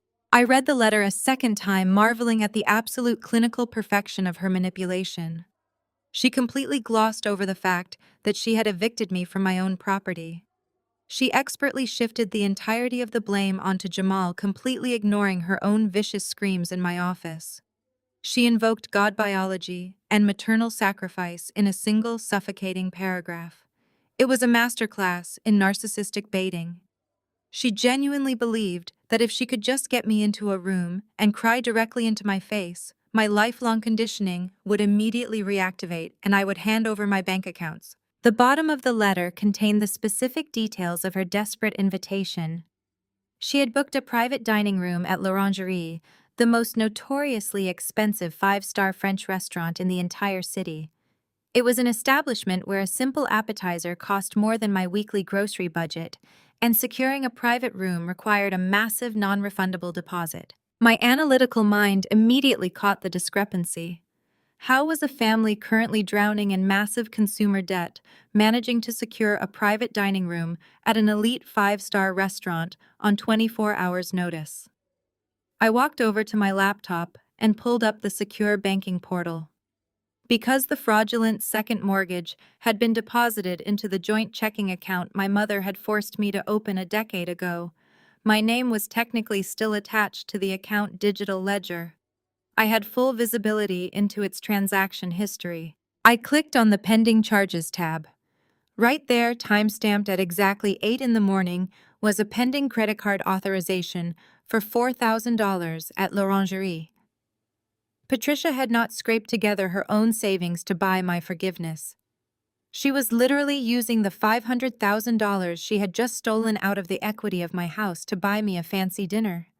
She was financing her emotional extortion using my own stolen property. The sheer staggering irony of her actions was almost too perfect. She was wrapping a noose around her own neck and paying for it with stolen funds. I did not feel angry. I felt an incredible, overwhelming sense of anticipation. This was the exact scenario David and I needed. We needed them gathered in one place, actively flaunting the proceeds of their federal crime, completely isolated from the public, where they could not immediately run or hide. They wanted a peace dinner to fix the family. I was going to give them a legal execution. I picked up my smartphone and unblocked my mother number just long enough to send a single, concise text message. I typed, "I will be at the restaurant tonight at 8. I look forward to resolving our situation permanently." I hit send, and then immediately blocked her number again to prevent her from bombarding me with fake gratitude. I then opened a new message thread and selected David Contact.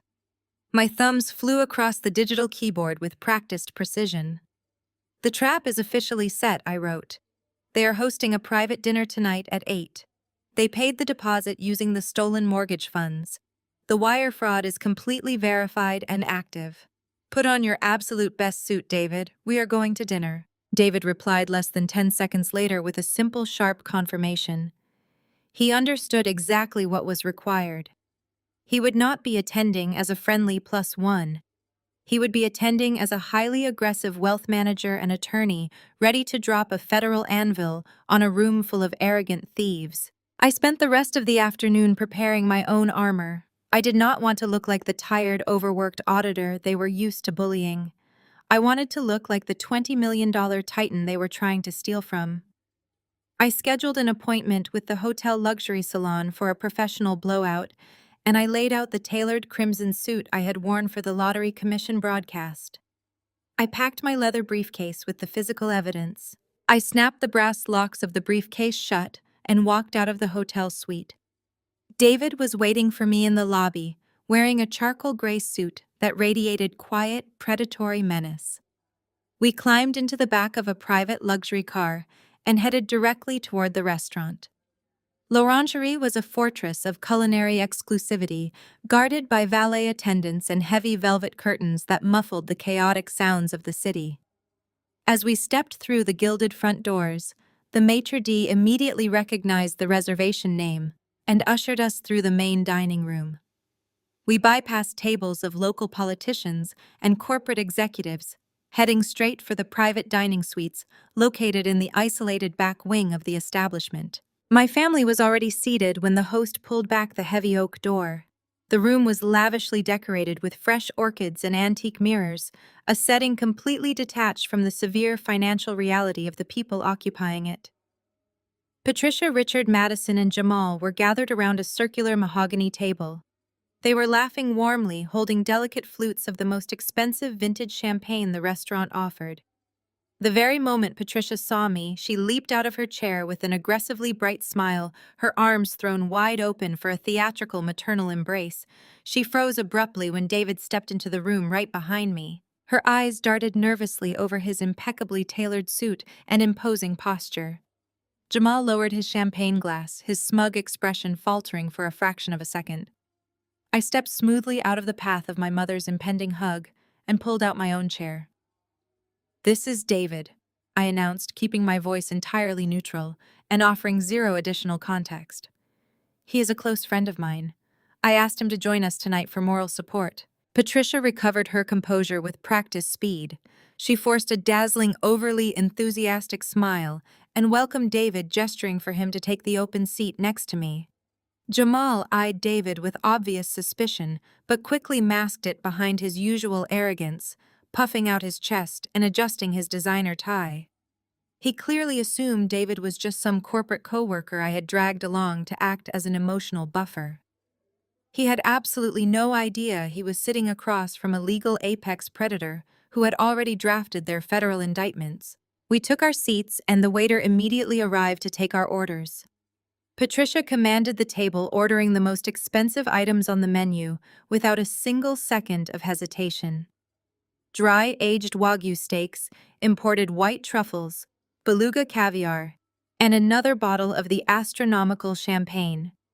She was actively treating this dinner like a royal coronation banquet, entirely funded by the $500,000 she had criminally extracted from my home equity. I ordered my steak medium rare and a glass of sparkling water. David ordered the exact same, sitting in total silence, observing the room with the sharp, calculating gaze of a hawk analyzing its prey. As soon as the menus were cleared away by the waitstaff, the theatrical performance officially began. Richard, who had barely looked at me during my brutal eviction, suddenly leaned forward and let out a severe, hacking cough. He pounded his chest, wincing in exaggerated pain, and reached for his water glass with a violently trembling hand. "Excuse me," Richard rasped, his voice rough and incredibly pathetic. "This old cough just refuses to let go. The doctor wants to run a whole battery of expensive new tests, but with my insurance premiums skyrocketing, I just keep putting it off. The medical bills are becoming an absolute mountain to climb. I do not know how your mother and I are going to manage it on our fixed income." It was a spectacular opening act. He was laying the foundation of deep pity, planting the psychological seeds for a massive financial request. Madison immediately picked up the cue. She rested both hands protectively on her swollen belly and sighed heavily, looking down at the pristine white tablecloth with profound sadness. "It is just so hard right now," Madison murmured, projecting the flawless image of a deeply concerned mother. "Jamal and I want to give this baby the world, but the cost of raising a child properly is terrifying. We want to secure a real legacy for him to make sure he never has to struggle the way we are struggling. We just want our family to be safe." Then came the main event. Patricia reached across the mahogany table, attempting to place her warm hand over mine. I subtly pulled my hand back, reaching for my water glass instead. She pretended not to notice the cold rejection. Tears pooled in her eyes, sparkling beautifully under the light of the crystal chandelier. "Claire." Patricia began, her voice quivering with absolute fake devotion. "I know things got heated the other day. I know we said things we did not mean, but you have to understand God tests us. Sudden wealth tests a family bond like nothing else in this world. It brings out our deepest fears and our darkest anxieties. When we saw you on that television screen holding that giant check, everything suddenly made perfect sense. We were not angry with you. We were just terrified of losing you to all that money." She paused to wipe a single perfectly timed tear from her cheek. She looked around the table, taking in Jamal, Madison, and Richard before fixing her gaze entirely on me. "We pushed you because we knew you had this incredible potential hiding inside of you," Patricia sobbed softly. "We wanted you to break out of your shell. And look at what God has done. He has blessed you with $20 million so that you can finally take your rightful place as the true protector of this family. This money is not just a personal victory, Claire. It is a divine blessing for all of us. It is the universe telling us that it is time to heal, to come together, and to share in this incredible bounty. We are so overwhelmingly proud of you." I did not say a single word. The waiter arrived carrying heavy silver trays, perfectly interrupting her dramatic monologue. He placed a sizzling thick cut of Wagyu steak in front of me, arranged with geometric precision, alongside roasted asparagus and truffle potatoes. The rich aroma filled the private room. Patricia waited for me to respond. She waited for the tears of emotional reconciliation. She waited for me to reach across the table, apologize for being a difficult daughter, and promise to pay all of Richard's fake medical bills. Instead, I picked up my heavy silver knife and fork. I sliced a perfectly even piece of steak, brought it to my mouth, and chewed slowly. I swallowed, took a sip of my sparkling water, and looked back at her. I maintained absolute terrifying silence. My total silence hit the room like a physical shockwave. Narcissists absolutely hate silence. It completely deprives them of the emotional fuel they need to operate their manipulation. By refusing to engage, I was forcing them to sit in the awkward, suffocating vacuum of their own toxic lies. Patricia shifted uncomfortably in her chair. Richard stopped faking his cough. Madison looked nervously at Jamal. I continued to eat my expensive steak with methodical, unbothered precision. David sat right beside me, mirroring my exact behavior, eating his meal without making a single sound. We were a united front of total, impenetrable indifference. The silence unnerved them completely. They realized that the emotional manipulation was failing to produce the desired result. The tears and the guilt trips were bouncing off my armor like rain off a tin roof. Because nature abhors a vacuum, and arrogant men hate feeling ignored, Jamal finally broke the tension. He cleared his throat loudly, sat up straight, and adjusted his expensive suit jacket. He had interpreted my silence as financial hesitation, and he was ready to deliver the pitch he had been practicing all day. The appetizer of guilt had failed, so he was moving straight to the main course of greed. Jamal adjusted his cuffs, clearing his throat to break the heavy silence that had settled over the private dining room. He leaned over and gave Madison a subtle, encouraging nudge under the table. It was a completely orchestrated routine. Madison sat up straighter, smoothing the fabric of her maternity dress, before reaching into her designer handbag. She pulled out a pristine, glossy photograph and placed it carefully on the mahogany table. With the tip of her finger, she slowly slid the image across the white tablecloth until it rested right next to my crystal water glass. I glanced down. It was a high-resolution ultrasound picture of her unborn child. Claire Madison began, her voice dripping with artificial sweetness. We all know that you have been incredibly blessed. $20 million is a staggering amount of money, more than one person could ever possibly need in a single lifetime. Jamal and I have been crunching the numbers, thinking deeply about the future of this family. We want our son to have the absolute best start in life. He is your nephew. He is your flesh and blood. We think it is only fair and appropriate that you establish a $2 million trust fund for him right now. It would cover his private schooling, his Ivy League college tuition, and give him a comfortable foundation. You have always been so sensible with your little paychecks. We know you will do the right thing for the next generation. She sat back, looking immensely proud of herself. A $2 million demand delivered alongside a plate of expensive appetizers, framed as a modest family expectation rather than a breathtaking act of extortion. I looked at the ultrasound photo, then up at Madison. She did not even attempt to sound grateful. She sounded like she was presenting an invoice for services rendered.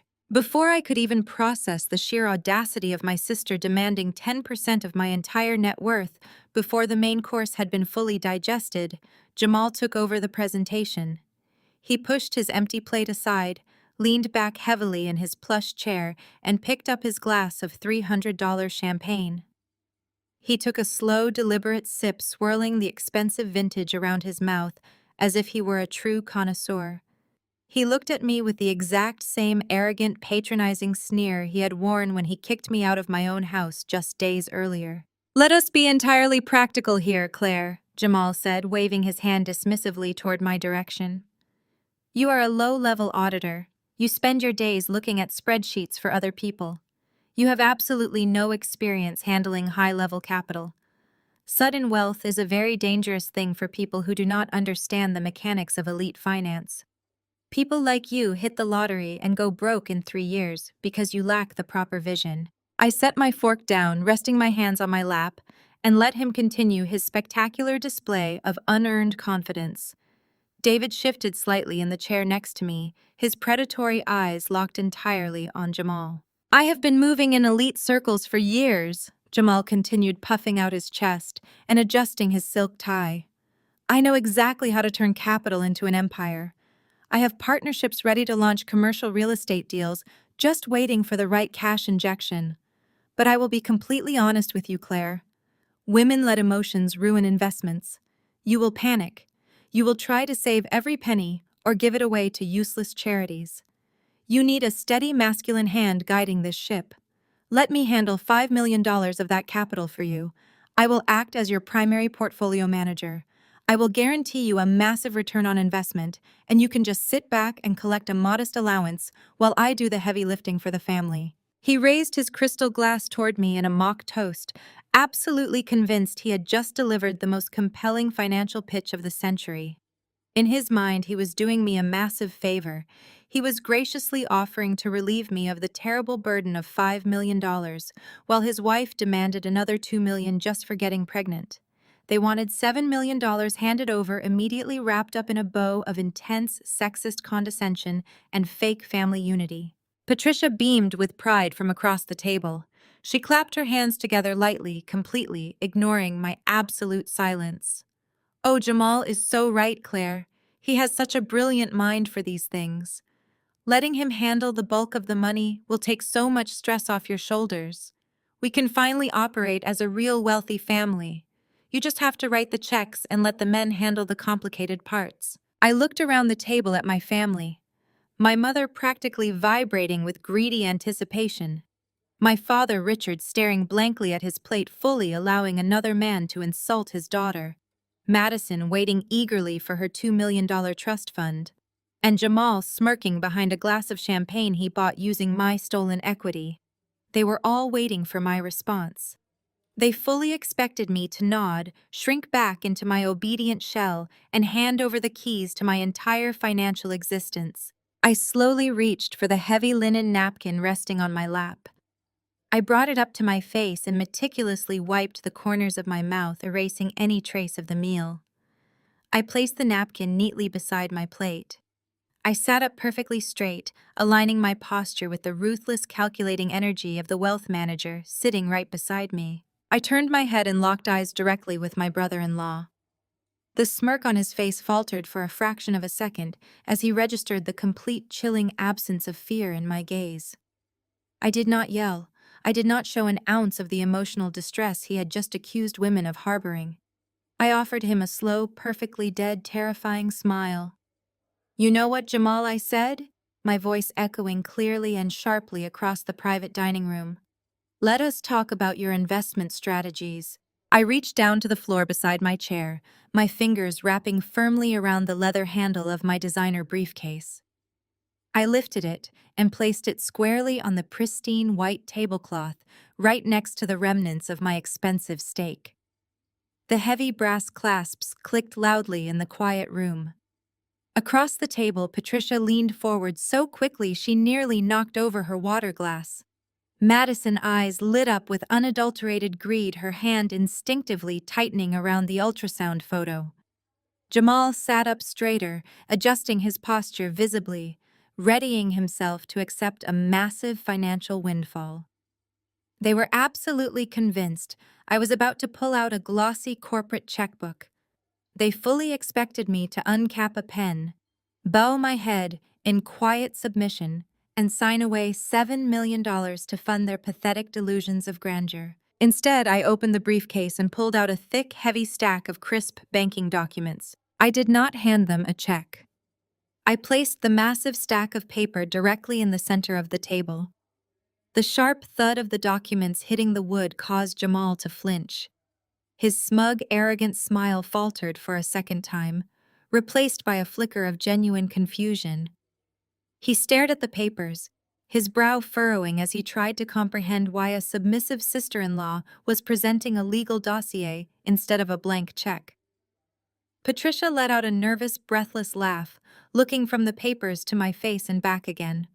She attempted to maintain her matriarchal authority, asking me what on earth these papers were and why I was stalling the family celebration with boring auditing materials. I ignored her completely. I reached out and deliberately separated the top document from the rest of the stack. I placed my index finger on the center of the page and slowly slid it across the smooth tablecloth. I pushed it past the crystal champagne flutes.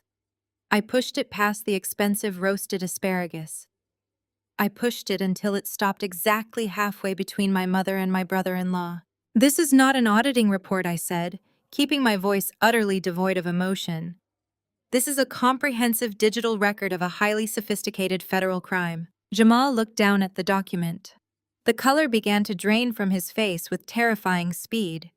Patricia leaned over to look at the paper, her eyes narrowing as she tried to read the fine print without her reading glasses. Richard remained entirely silent, but I could see his hands begin to tremble against the edge of the table.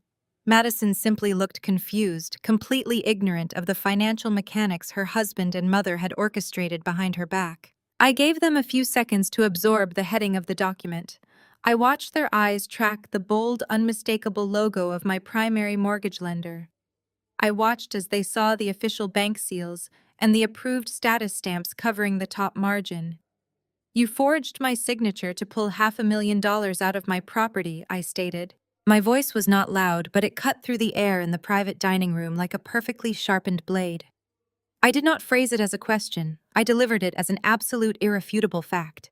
The transformation was instantaneous and profoundly satisfying to witness. The smugness, the arrogance, and the aggressive entitlement evaporated from the room in a single devastating heartbeat. Jamal sat completely paralyzed. His expensive linen suit suddenly looked like a cheap costume. His mouth opened slightly, but no sound came out. The man who had just spent 10 minutes boasting about his elite financial prowess and demanding a $5 million investment portfolio was now staring at a piece of paper that proved he was nothing more than a desperate amateur thief. Patricia physically recoiled from the document as if it were coated in acid. She threw her back against her plush dining chair, her hands flying up to cover her mouth.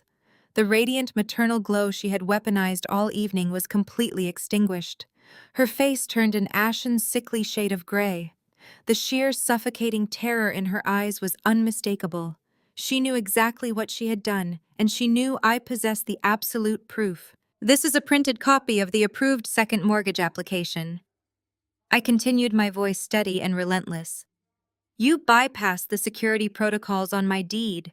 You submitted fraudulent income verification forms, likely using one of your failing shell companies, Jamal. And you, Mom, perfectly replicated my signature on the final authorization forms. You requested $500,000 in equity against a house you do not legally own. You directed the bank to wire those funds directly into the joint checking account we opened 10 years ago." Madison gasped loudly, her head snapping toward her husband. "Jamal, what is she talking about?" Madison demanded, her voice rising in panic. "Tell her she is crazy. Tell her you did not do this." Jamal could not answer her. He could not even look at his wife. He was staring dead ahead, his eyes fixed on the document, his mind desperately scrambling to find a way out of the trap. But there was no exit. I had completely cornered them. "You needed cash," I said, leaning forward slightly, claiming total control of the narrative. "You needed cash to pay for this ridiculous dinner. You needed cash to buy expensive suits and maintain the illusion that you are successful. You kicked me out of my own home, told the world I was a depressing burden, and then you quietly robbed me blind to fund your fake lifestyle." Patricia finally found her voice. It was a weak, trembling whisper, completely devoid of her usual commanding power. "Claire, please," Patricia stammered, her hands shaking violently. "You do not understand. We were going to pay it back. It was just a temporary measure. We needed liquid capital to secure a new investment. We would have restored the equity before you even noticed it was gone. I smiled. It was a cold, calculating expression that offered absolutely no mercy. You thought I would not notice, I replied. You thought I was just a quiet, obedient clerk who never checked her own ledgers. You thought you could commit massive financial fraud against a senior auditor without leaving a digital footprint. I reached into the briefcase and pulled out a second document. I placed it gently on top of the first. This one was a printed confirmation page from the bank showing a completed transaction. The $500,000 officially cleared state lines and hit your checking account exactly 45 minutes ago, I announced. I let the bank approve the loan. I let the transaction process. I sat in my hotel room and watched the funds drop into your account while you were sitting here drinking $300 champagne. Jamal finally looked up at me. His arrogant facade was completely shattered. He looked exactly like a man who realized he had just stepped onto a landmine. You let it approve? Jamal whispered, his voice cracking with genuine terror. Why would you let it approve if you knew about it? Because I said, leaning back in my chair and gesturing toward David, who was sitting perfectly still beside me watching the carnage unfold. I needed you to complete the crime. The realization hit Jamal like a physical blow. The arrogant facade he had maintained for years fractured into a million unrecoverable pieces. For a split second, he simply stared at me, his eyes wide and bloodshot, his mind desperately rejecting the reality of the trap he had voluntarily stepped into. Then sheer, unfiltered panic took over. He did not act like a sophisticated real estate mogul. He acted like a cornered animal. Jamal slammed his hands down on the table, shoving his heavy dining chair backward with such force that it crashed to the hardwood floor. He lunged across the mahogany table, knocking over his $300 glass of champagne. The crystal shattered against the porcelain plates, sending a spray of expensive alcohol and sharp shards across the pristine white linen. He reached frantically for the forged mortgage application resting near my hands. He actually believed that destroying the physical piece of paper sitting in front of him would somehow erase the digital footprint of a massive federal crime. "Give me those papers!" Jamal roared, his voice cracking with desperate rage. He stretched his arm out, his fingers desperately grasping for the printed documents, completely forgetting where he was and who was sitting right next to me. Before Jamal's fingertips could even brush the edge of the financial records, David moved. He did not flinch, and he did not rush. He rose from his seat with a terrifying, fluid grace, moving with the practiced efficiency of a man completely accustomed to neutralizing threats. David reached out and clamped his large hand firmly around Jamal's wrist in midair. The physical interception was entirely effortless, but the sheer force behind David's grip caused Jamal to gasp and instantly freeze. David stood to his full height, looming over the table, projecting an aura of absolute authority that instantly shrank Jamal back into a frightened amateur. "You are making a terrible mistake," David stated, his voice a low, dangerous rumble that commanded immediate obedience. "I strongly suggest you remove your hand from my client's property and sit back down before I add physical assault to your rapidly expanding list of federal charges." Jamal tried to pull his arm back, but David held him firmly in place for a long, humiliating moment, making sure the power dynamic was unequivocally established. Slowly, painfully, David released his grip. Jamal stumbled backward, his chest heaving, and awkwardly righted his fallen chair before collapsing into it. Madison was sobbing hysterically now, clutching her stomach and staring at her husband as if she had never truly seen him before. Patricia was hyperventilating, her hands clamped over her ears, as if trying to block out the reality of her own actions. "Allow me to properly introduce myself," David said, adjusting his suit jacket and sweeping his gaze across the terrified family members. "Claire introduced me earlier as a friend. That was a courtesy to keep this dinner civil for the appetizer course. My name is David. I am a senior partner at one of the most ruthless wealth management and corporate litigation firms in the state of Florida. I am Claire's lead attorney, her primary portfolio manager, and the legal administrator of her blind trust. I do not attend family dinners for moral support. I attend them to execute legal strategies." David picked up the forged mortgage application from the table and held it up for Patricia and Jamal to see. He looked at them directly, not as human beings, but as defeated legal liabilities. You both operated under the tragic misconception that you were dealing with a naive daughter you could easily manipulate. David continued, his tone clinical and devastating. You assumed that submitting this fraudulent document was a simple family matter that could be swept under the rug. But you did not just attempt to steal from Claire. You blindly utilized interstate banking networks to secure unauthorized capital. The moment those funds cleared the Federal Reserve matrix and deposited into your joint account, this ceased to be a simple state-level dispute. You bypassed local jurisdiction entirely. David walked around his chair, pacing slowly behind me like a shark circling its prey. He locked eyes directly with Patricia, whose face was completely drained of blood. When Claire and I discovered the pending application, we did not call the local police. We contacted the regional office of the Federal Bureau of Investigation. The documents sitting on this table are not the only copies in existence. A complete, unredacted digital dossier, including the exact geographic location of the computer used to forge the signature, has already been handed directly over to federal prosecutors. The bank did not approve your loan because they believed your fake income verification forms, Jamal. They approved the loan because the authorities instructed them to let the transaction clear, firmly establishing the necessary legal grounds for prosecution. Jamal buried his face in his hands, letting out a pathetic, suffocating groan. The reality of his absolute ruin was finally crushing him. You are looking at two very specific, highly severe charges, David declared, delivering the final paralyzing blow. First, federal wire fraud, which carries a maximum sentence of 20 years in a federal penitentiary. Second, aggravated identity theft, which carries a mandatory consecutive 2-year prison sentence simply for using Claire's name and social security number during the commission of a felony. There is no probation for these offenses. There are no sympathetic judges who will listen to your excuses about maintaining a certain lifestyle. The federal government has an overwhelming conviction rate, and you just provided them with an airtight, fully documented confession wrapped up in a tidy bow. David stopped pacing and stood right beside my shoulder, a solid wall of legal protection. You wanted to play games with corporate finance? David concluded softly, looking down at the shattered remnants of my family. Welcome to the real major leagues.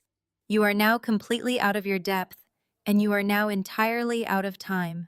The heavy, suffocating silence that followed David's devastating conclusion was abruptly shattered by the awful sound of Patricia gasping for air.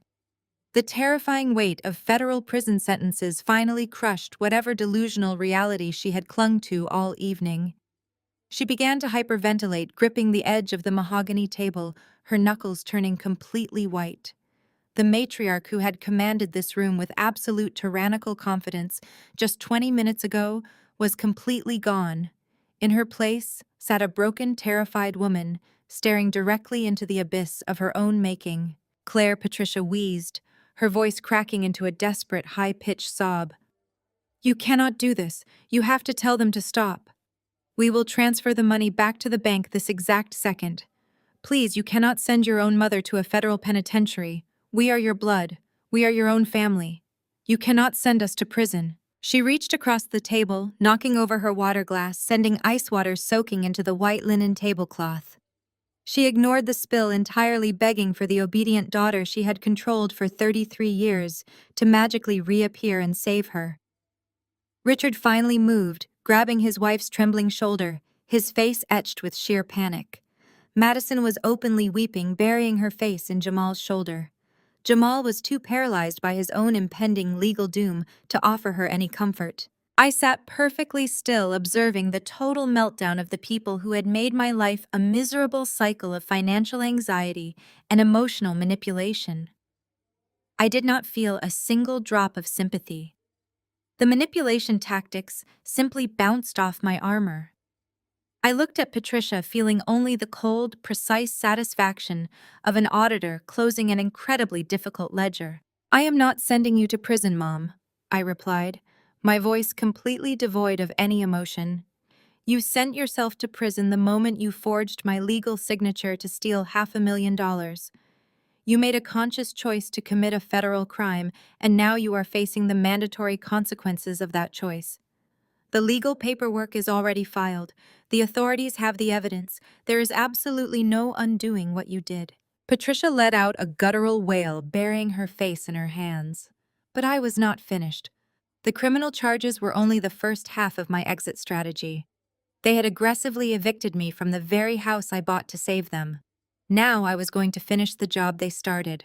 I reached back into my designer briefcase, my fingers wrapping around a single crisp sheet of legal paper. I pulled it out and dropped it right in the center, letting it land directly on top of the forged mortgage application. Patricia peered through her trembling fingers, staring blankly at the bold, black lettering printed at the top of the page. Jamal swallowed hard, scanning the legal text. "That is a formal 3-day eviction notice," I announced, my voice cutting through Madison's quiet sobbing. "It has already been officially recorded." "Eviction notice." Jamal stammered, his voice weak and hollow. "You cannot evict us. We just signed the paperwork.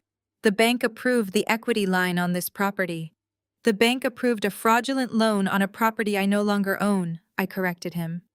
"I sold the Florida house yesterday morning." The entire table stared at me as if I were speaking a completely foreign language. "I sold the entire property to a massive commercial developer," I explained. "They have been trying to buy up that specific block for 2 years to build a new retail center. But I always refused because I wanted my parents to have a safe place to live. But since you so graciously informed me that my presence was no longer required and aggressively demanded that I pack my bags, I accepted their generous all-cash offer." Richard finally found his voice a raspy whisper. "You actually sold our family home." "I sold my home," I corrected my father sharply. "The home I paid for. The home I maintained while you stood in the corner and watched your wife humiliate me. The transaction was finalized yesterday at 9 in the morning. The developer holds the absolute deed, and they have zero interest in maintaining the residential structure." I tapped the eviction notice resting on the table. "The bulldozers are scheduled to arrive on Monday morning at exactly 8 o'clock, I stated. "The demolition permits have already been approved. The utility companies will be shutting off the water and electricity by Sunday evening. You have exactly 72 hours to pack every single thing you own and get off the property before the construction crews level that house to the ground." Patricia let out another horrifying scream. Madison clutched her pregnant belly, her eyes wide with terror. 72 hours, Madison gasped. "Claire, I am pregnant. We cannot move an entire house in 3 days. Where are we supposed to go? We do not have any money. The bank account is going to be frozen by the authorities." I looked directly at my weeping sister, feeling the absolute cold finality of my decision settling over me completely. "That sounds like a terrible problem for Jamal to solve with his elite financial connections," I replied coldly. "You wanted the master suite, Madison. You wanted me out of the house. You got exactly what you asked for. Now you have 3 days to figure out where you are going to sleep. Because if you are still standing on that property when the commercial developers arrive, the local police will physically drag you off the premises for trespassing." The absolute reality of their situation finally crushed them completely. They were facing federal prison sentences, massive financial ruin, and immediate homelessness, all at the exact same time. The trap I carefully designed over the past week was now fully sprung. There was absolutely no escape avenue remaining for them here tonight. The room descended into chaos. The carefully constructed illusion of elegance shattered, completely replaced by the raw, ugly sounds of a family tearing itself apart. Madison was the first to break. The fragile victim act she had perfected over the years vanished, replaced by sheer primal panic. She turned on Jamal with a ferocity that startled him. She shoved her chair away, ignoring her pregnant belly, and began striking his shoulder with her fists. She screamed that he was supposed to be a financial genius, that he had promised her a legacy, a mansion, and a life of total luxury. She shrieked that because of his arrogant and absolute stupidity, her child was going to be born in a homeless shelter. Jamal tried to grab her wrists, begging her to calm down so the restaurant staff would not hear. But Madison was inconsolable. She realized that the man she married was not a titan of industry, but a foolish amateur who dragged her into a federal conspiracy. Patricia could not maintain her posture. Her legs gave out completely. The woman who had proudly commanded the room, who had aggressively shamed my clothing and my career, a week prior collapsed directly onto the expensive hardwood floor. She crawled forward on her hands and knees, ignoring the spilled ice water and the broken champagne glass that crunched beneath her weight. She reached out and desperately grabbed the hem of my tailored crimson coat. She looked up at me with wild, bloodshot eyes, sobbing so hard she was choking on her own breath. She begged me repeatedly to call off the lawyers. She promised she would pay me back every penny. She would do whatever I wanted if I stopped the bulldozers and called off the FBI. I looked down at the hands clutching my coat, the same hands that had called me a disgrace. I gently but firmly pulled the fabric out of her frantic grip. I stepped back, removing myself from her physical reach permanently. I glanced over at my father. Richard had not moved a single muscle. He was still sitting in his plush dining chair, staring completely blankly at the pristine white tablecloth. His face was devoid of all expression, a hollow mask of a man who had finally been crushed by his own lifelong cowardice.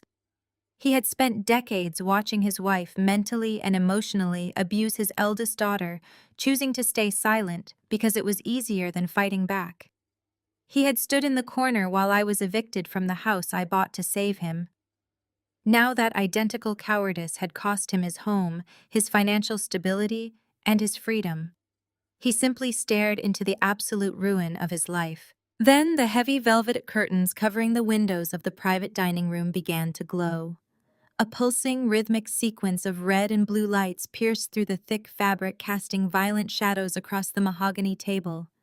The sudden piercing wail of police sirens cut cleanly through the muffled elegance of the restaurant.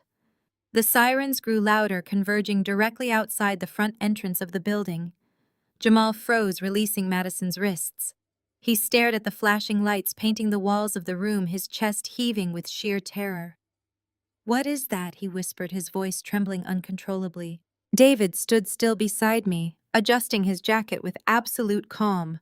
He looked down at my terrified brother-in-law with a cold professional smirk. "Did you really think you could use a burner phone to extort a senior auditor for $10 million on a recorded line without triggering an immediate federal response?" David asked smoothly. "Extortion coupled with federal wire fraud and aggravated identity theft makes you an incredibly high-priority target. I contacted the authorities the exact moment we finalized our strategy this afternoon. I shared the audio recording of your threatening phone call with the prosecuting attorney before we even ordered our appetizers. They were simply waiting for my signal to confirm your physical location." The heavy oak door to the private dining room swung open. The maitre d' stood in the doorway, his face pale with absolute shock, stepping aside as 4 uniformed police officers and 2 plainclothes federal agents marched directly into the room. The commanding presence of law enforcement instantly silenced Madison's screaming and Patricia's frantic sobbing. The lead agent scanned the room, his eyes locking immediately onto Jamal. He stepped forward, producing heavy steel handcuffs from his belt. He formally announced that Jamal was being detained for questioning in connection to federal financial fraud, identity theft, and criminal extortion. Jamal did not fight back. The arrogant swagger was entirely gone, replaced by the pathetic compliance of a trapped man. As the officers locked the cuffs around his wrists, they advised Patricia and Richard that they were also required to come down to the station for official questioning. Patricia let out one final agonizing wail, burying her face into the carpet. Richard slowly stood up, offering his wrists to the officers without a word. Madison stood trembling, watching her fake empire crumble. I did not stay to watch them being marched out in handcuffs. I turned my attention to the table. I unclasped my purse and pulled out a crisp new $100 bill. I dropped the currency directly onto the center of the mahogany table, right next to the forged mortgage application. That covers my steak and my sparkling water, I stated calmly. I turned my back on them completely now. I walked out of the private dining room with David beside me. We strode through the main restaurant, ignoring the stunned whispers of the wealthy patrons. I pushed open the heavy front doors and stepped out into the warm Florida night. The massive weight of their toxic expectations was permanently lifted from my shoulders. I took a deep breath, leaving their destruction far behind me forever. 6 months later, the warm, salty breeze of the Atlantic Ocean brushed gently against my face. I stood on the expansive wraparound balcony of my multi-million-dollar penthouse in downtown Miami, taking a slow, deliberate sip of my morning espresso. The sky was painted in brilliant shades of tangerine and gold, reflecting perfectly off the endless expanse of the water below. There were no suburban lawns to maintain. There were no mounting bills to audit. There was only the gentle sound of the waves and the absolute, unshakable peace of total financial freedom. I rested my forearms against the cool glass railing and looked out at the horizon, letting the quiet luxury of my new reality wash over me. The transition from a stressed, overworked auditor to a fully liberated executive had been seamless. Silver Horizon LLC had expanded into a formidable investment firm managed entirely on my terms. I wore silk loungewear instead of cheap navy suits. My days were spent reviewing lucrative real estate developments rather than scrutinizing my parents' maxed-out credit card statements. The heavy burden I had carried for 33 years was completely gone, leaving behind a woman who finally understood her own immense value. The aftermath of that explosive night at the restaurant had unfolded exactly as David and I had calculated. The justice system moves slowly for many, but when you hand federal prosecutors a neatly wrapped package of wire fraud, aggravated identity theft, and recorded extortion, the wheels of justice turn with terrifying speed. Jamal's arrogant confidence evaporated the moment he was placed in a federal holding cell. His high society connections instantly vanished. His phantom business partners stopped returning his calls. He tried to hire a high-profile defense attorney, but without my stolen equity to foot the bill, he was forced to rely on an overworked public defender. He took a plea deal to avoid a lengthy, humiliating trial. Jamal is currently serving a mandatory 5-year sentence in a federal penitentiary. There are no tailored linen suits in his ward, and his delusions of generational wealth have been replaced by the stark, unforgiving reality of a concrete cell. The consequences for the rest of my family were equally absolute and undeniably poetic. The commercial developers did not delay their schedule by a single minute. At exactly 8 o'clock on that Monday morning, the bulldozers rolled onto the suburban property. Patricia, Richard, and Madison were forced to frantically pack whatever they could fit into rented vans, while local law enforcement stood by to ensure they vacated the premises. They watched from the sidewalk as the heavy machinery tore through the walls of the house they had tried to steal. The master bedroom Madison had so greedily claimed was crushed into a pile of drywall and splintered wood. With no money, no home, and an ocean of legal debt accumulated from Jamal defense fees, their descent into extreme poverty was incredibly swift and exceptionally brutal. Patricia Country Club friends immediately cut all ties, treating her federal fraud investigation like a contagious disease. Without my paycheck to support them, they were forced to relocate to a cramped, sweltering trailer park on the absolute outskirts of the county. I recently received an update from the private investigator David kept on retainer to monitor potential retaliation. The report was wonderfully thorough. Madison is raising her child in a tiny, unair-conditioned metal box, furious at the world and entirely dependent on state assistance. Patricia spends her days weeping over her lost social status, trapped in a hot, humid living room with peeling linoleum floors. Richard simply sits on a cheap plastic lawn chair on their tiny patch of dirt, staring blankly ahead, still too much of a coward to take responsibility for the complete destruction of his family. They turned their backs on the only person who genuinely cared for their survival. Now they are completely isolated, drowning in the miserable consequences of their own toxic greed. I stepped back from the glass railing and walked into the spacious sunlit living area of my penthouse. I placed my empty espresso cup on the marble kitchen island. It was a beautiful piece of stone, entirely mine, completely free from the ghosts of my past. Society constantly pushes the narrative that family is an unbreakable bond. We are conditioned from birth to believe that blood mandates absolute loyalty, no matter how much pain or abuse that blood inflicts upon us. We are told to forgive the unforgivable, to turn the other cheek, and to endlessly sacrifice our own peace of mind just to maintain the illusion of a happy home. I spent 3 decades buying into that devastating lie. I drained my savings, sacrificed my youth, and crushed my own spirit, trying to purchase the love of people who only viewed me as a convenient utility. But the reality of family is much simpler. Blood does not grant anyone a free pass to exploit your life. Shared DNA does not excuse emotional extortion, financial manipulation, or relentless gaslighting. The moment I stopped viewing my abusers as family and started viewing them as toxic liabilities, my entire existence changed. Walking away from Patricia, Richard, Madison, and Jamal was not a tragedy. It was the absolute best investment I have ever made. I traded a lifetime of unappreciated servitude for absolute freedom. I cut out the cancer, and in its place I built an empire of peace, stability, and unapologetic success. I no longer seek validation from people who are incapable of giving it. I am the architect of my own destiny, and the foundation I stand on today is completely unbreakable. I turned to face the camera directly, leaning casually against the cool marble counter. My posture was relaxed, my expression confident. You do not owe abusers your forgiveness just because you share a last name. Have you ever had to cut off your family to save yourself? Tell me your story. The most profound lesson embedded in Claire's harrowing yet triumphant journey is that biological ties do not excuse toxic behavior, nor do they obligate us to endure lifelong abuse.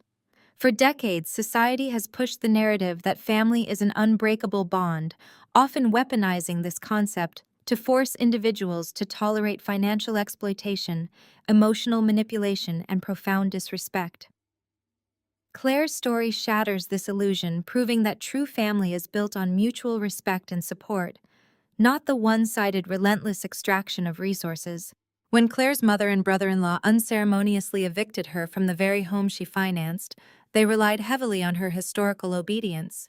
They expected her lifelong conditioning as the reliable, invisible daughter to keep her quiet and compliant. However, Claire's ultimate victory was not just about securing her $20 million or executing a flawless legal strategy. It was about the fundamental realization of her own self-worth. She learned that establishing absolute, uncompromising boundaries is not an act of cruelty, but a vital measure of self-preservation. By allowing her abusers to face the severe federal consequences of their own unchecked greed, she stopped acting as their financial shield and finally became the architect of her own destiny. Many of us carry the heavy burden of trying to earn the love and approval of people who are fundamentally incapable of giving it. We drain our savings, sacrifice our mental health, and actively shrink ourselves to fit into the cramped, suffocating boxes toxic relatives design for us. Claire's evolution, from an overworked, unappreciated auditor to a liberated, confident executive, teaches us that cutting out cancerous relationships is often the ultimate prerequisite for building a life of peace. Take a hard look at your own relationships today and find the courage to walk away from anyone who continuously diminishes your worth.